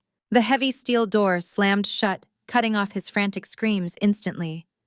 The flashing red and blue lights illuminated the dusk, casting long, ominous shadows across the lawn and signaling the absolute end of Marcus and his delusional aspirations. As the convoy of federal vehicles began to pull away, their tires crunching over the gravel driveway, the immediate space around the altar fell into a hollow, ringing silence. The guests had long since fled. Preston and the Sterlings had abandoned the property. The only people left were my security operatives and the shattered remains of my former in-laws. I turned around to survey the damage, ready to execute the final phase of my protocol. But before I could take a single step toward the estate doors, Vivian dropped to her knees in the mud, grabbing the hem of my tailored clothing with desperate clawing hands. Vivian clung to the fabric of my black trousers with a grip fueled by pure social terror. The mud from the ruined lawn seeped into her expensive silk dress, staining it a dark, ugly brown. Her heavy makeup applied to project generational wealth was now running in thick black rivers down her cheeks.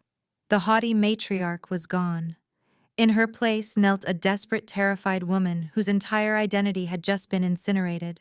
"Please, Naomi." Vivian sobbed, her voice cracking into a pathetic wheeze. "Please do not do this to us. You can keep the house. You can take every single asset. I will sign whatever you want me to sign. Just please do not cancel the reception." The remaining guests were lingering near the event tents, watching the spectacle unfold with morbid fascination.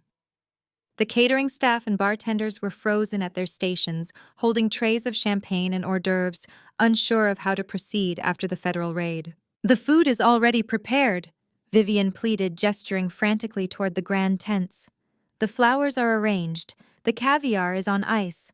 Let Jada have her reception. Let us have a little dignity left today. Please, Naomi, I am begging you as a mother. Do not strip away our last shred of dignity." Dignity. I repeated the word, rolling off my tongue like a bitter curse.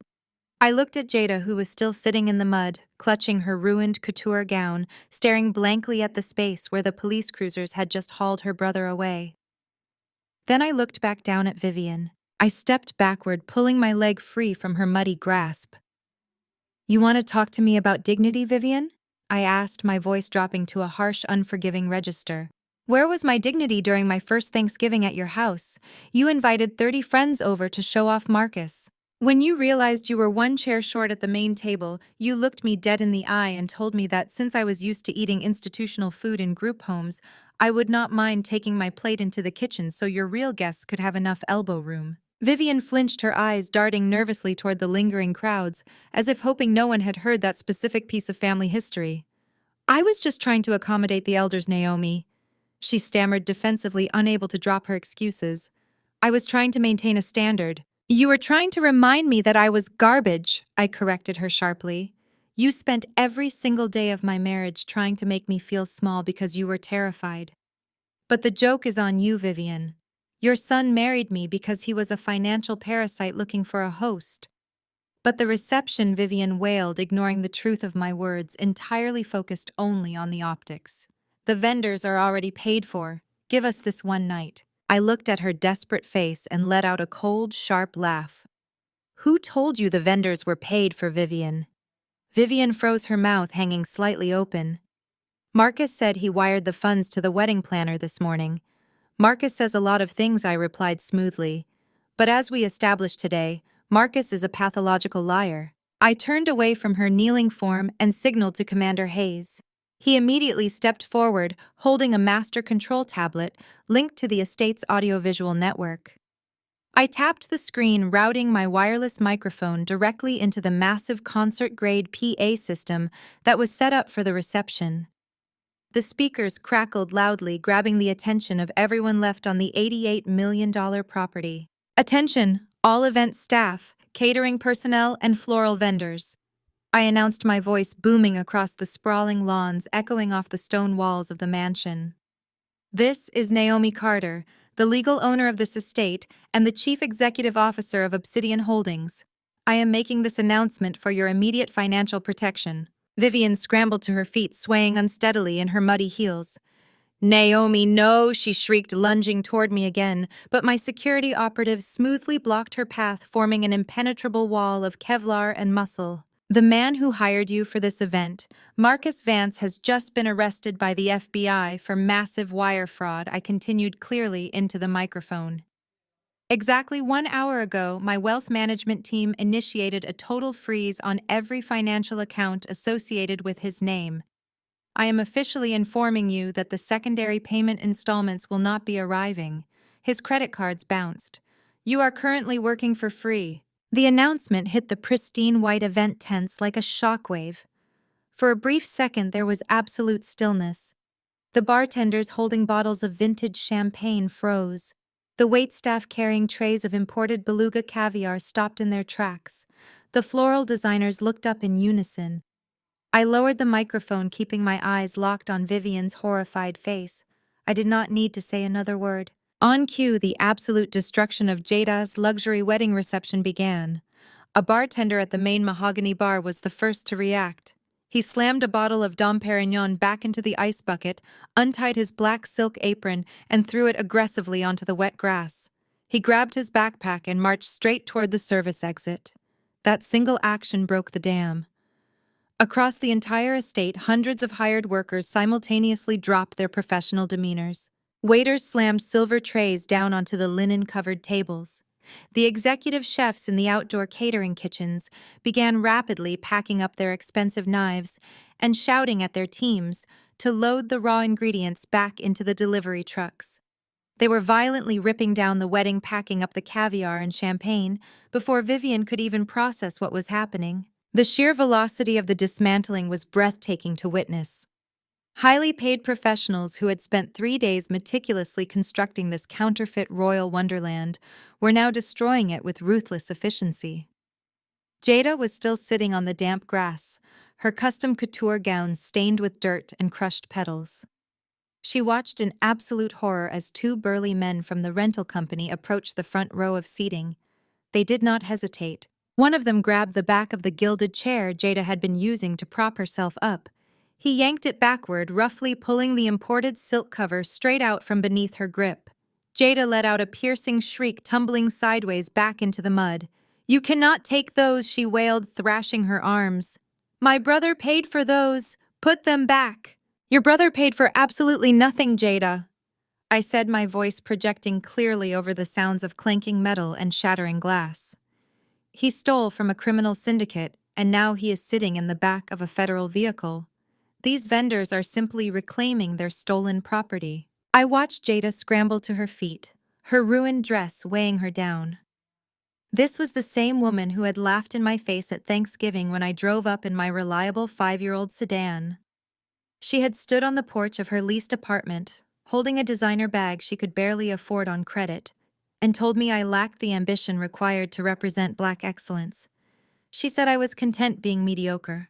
She had no idea that my sensible sedan was parked outside because my actual capital was tied up in acquiring high-yield commercial properties across 3 continents.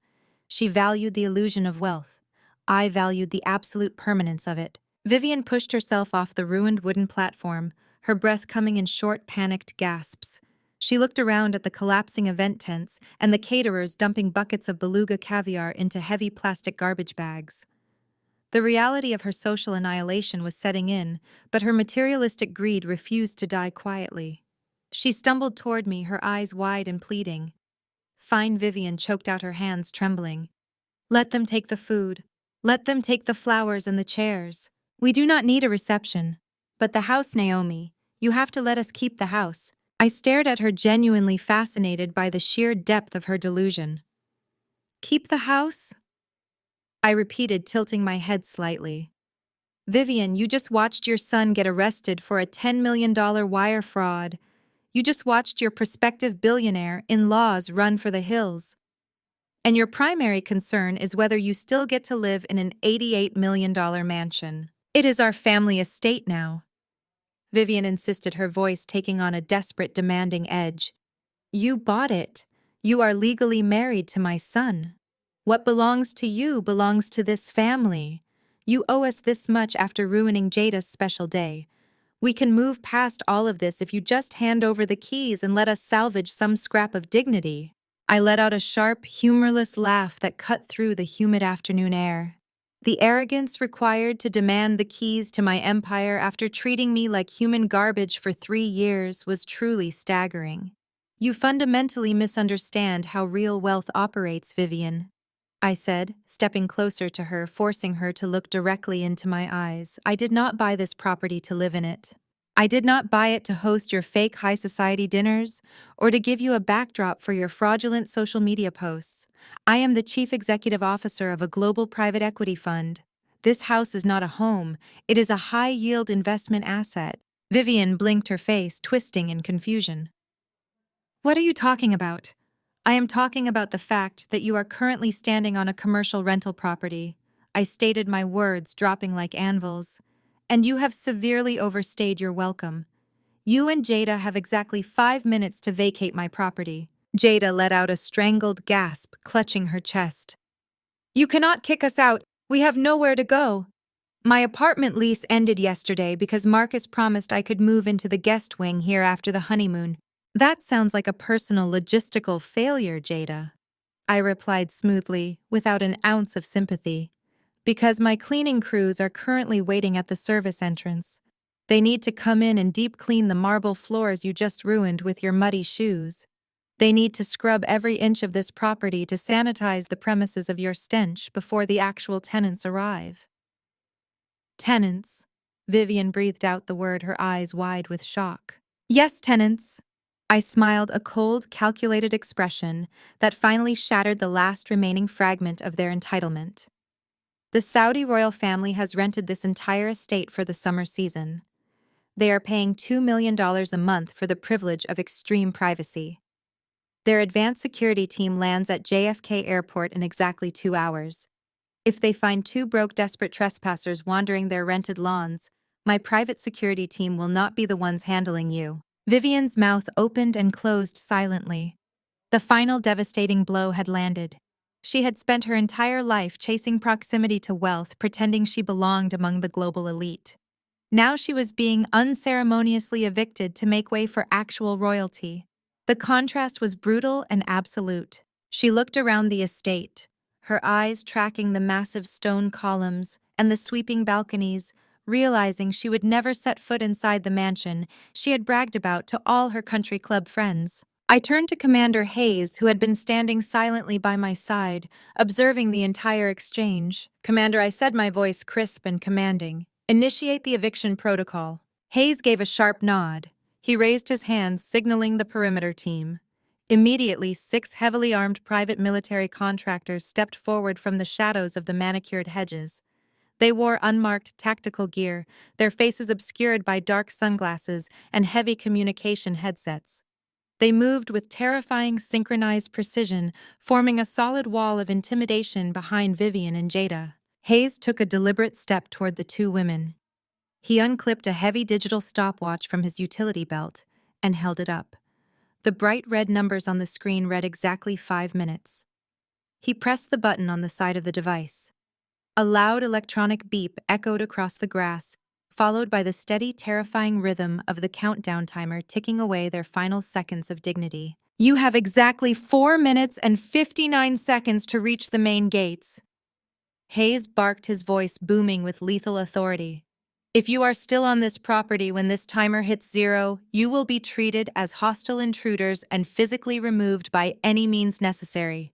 Begin walking immediately. Vivian let out a strangled gasp, the reality of the heavily armed contractors finally piercing her veil of arrogance. Jada scrambled backward in the mud, her ruined couture gown tangling around her legs. They did not try to argue anymore.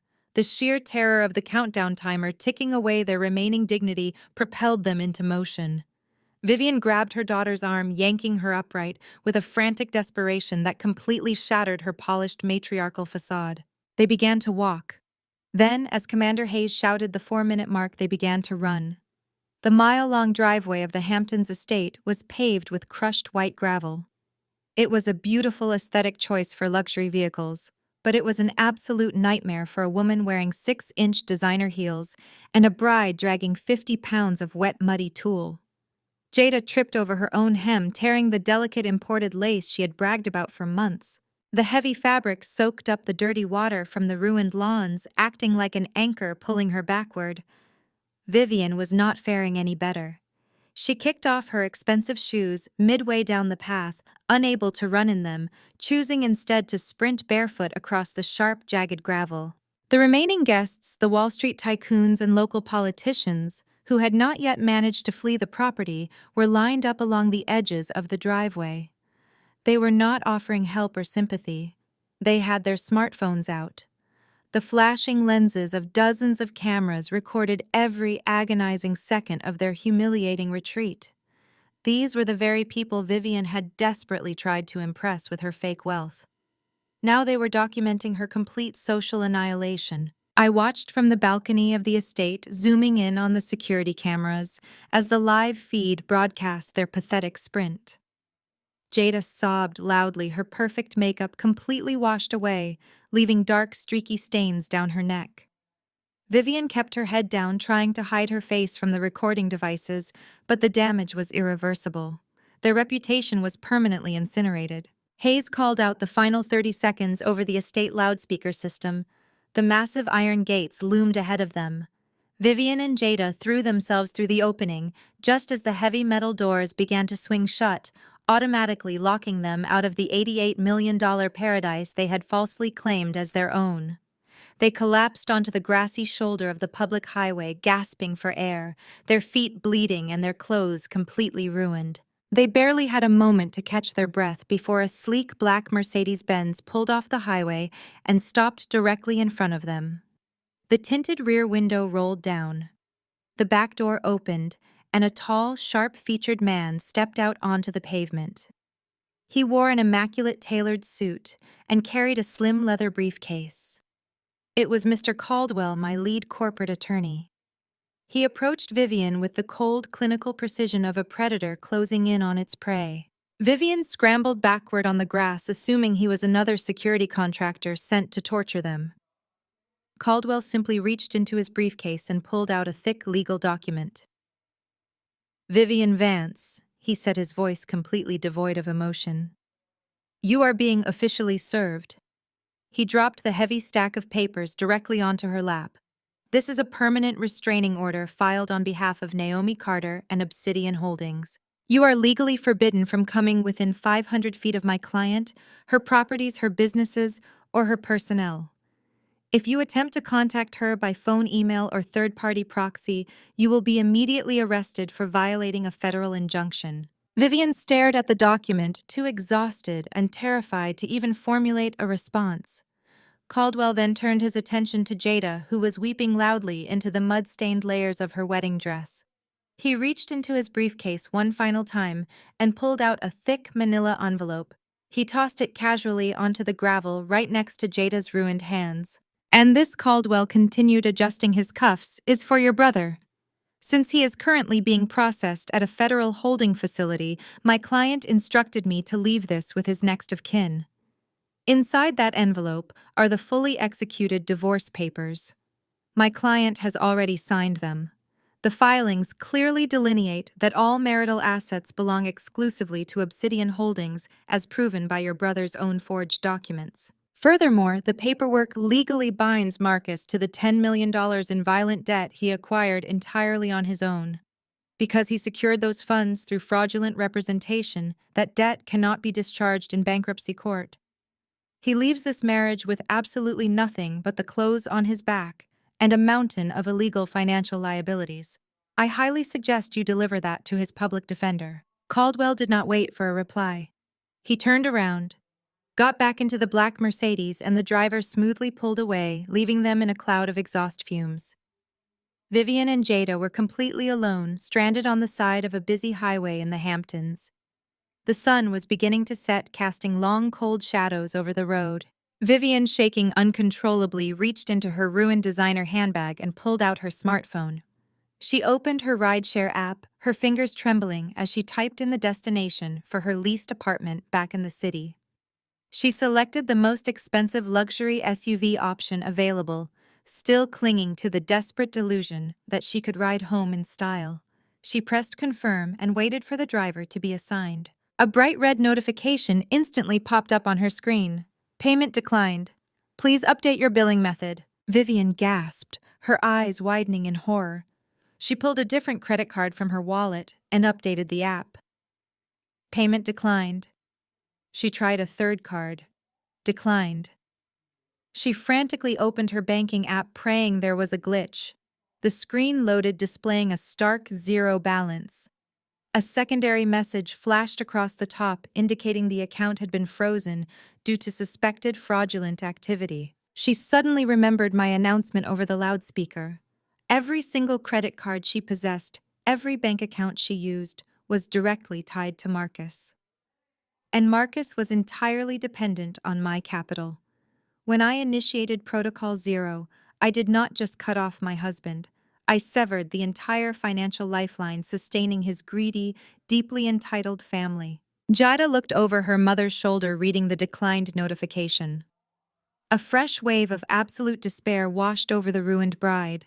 They had no money, they had no cars, they had no wealthy friends left to call because every single person they knew had just watched them get exposed as broke, desperate scammers. They were stranded on the side of the highway wearing ruined couture, left with absolutely nothing but the crushing, devastating weight of their own arrogance. The reality of their absolute financial ruin settled over Vivian and Jada like a suffocating, heavy blanket. The sun dipped lower, casting long, unforgiving shadows across the asphalt as luxury vehicles sped past them, ignoring their frantic waves. They were entirely invisible to the world they had spent their entire lives trying to manipulate. The realization that they had no money, no allies, and no escape route finally broke the last remaining shards of their fake bourgeois pride. With her battery dying and her perfectly manicured fingers trembling, Vivian was forced to look up the schedule for the local county bus line. The matriarch, who had demanded imported caviar and vintage champagne just hours earlier, was now dragging her barefoot, bleeding feet toward a rusted metal bus stop sign. She clutched her ruined silk dress, shivering in the cooling ocean breeze, while Jada wept uncontrollably beside her.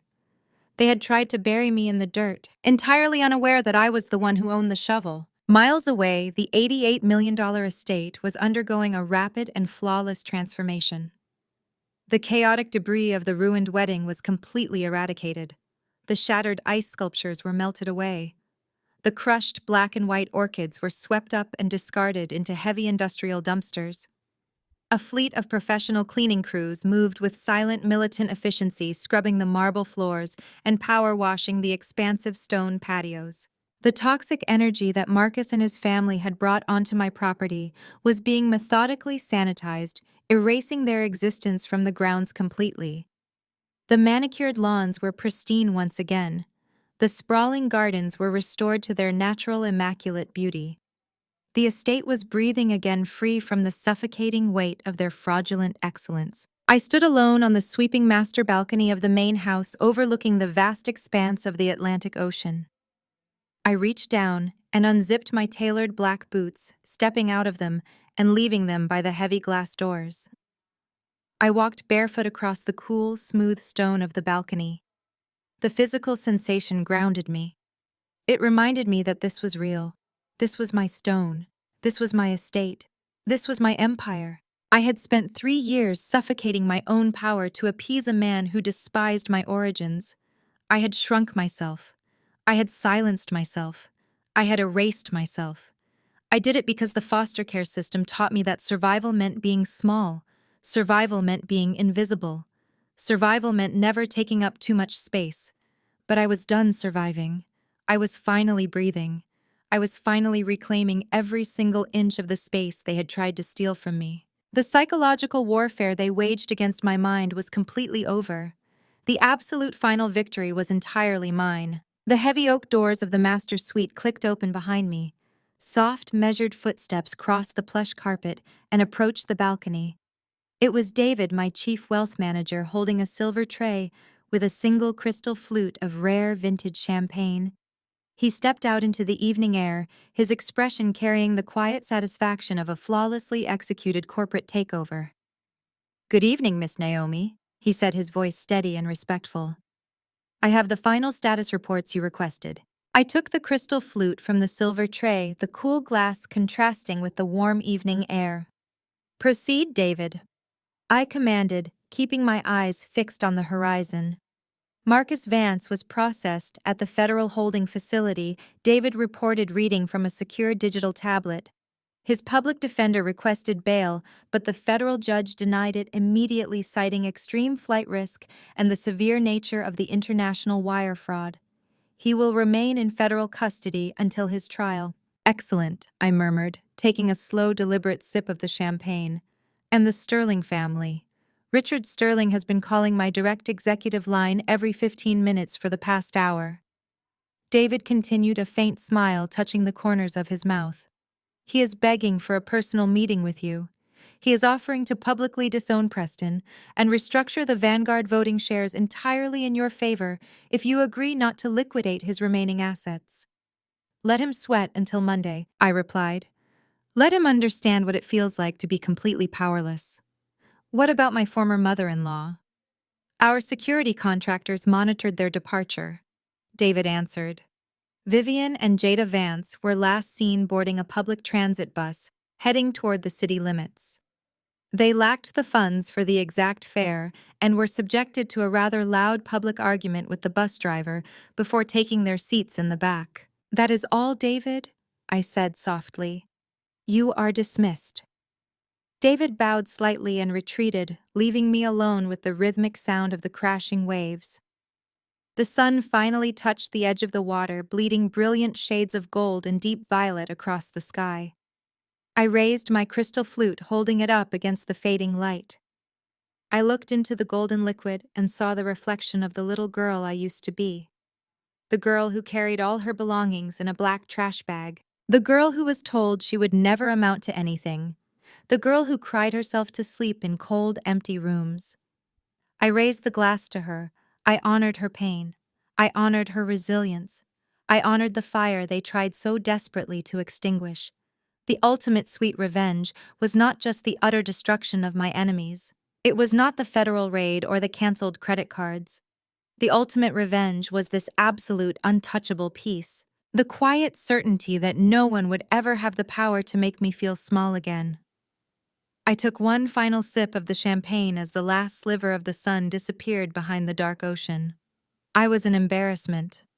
Now I am their landlord, their judge, and their executioner. True wealth is not about wearing designer labels, impressing high society, or putting others down to make yourself feel superior.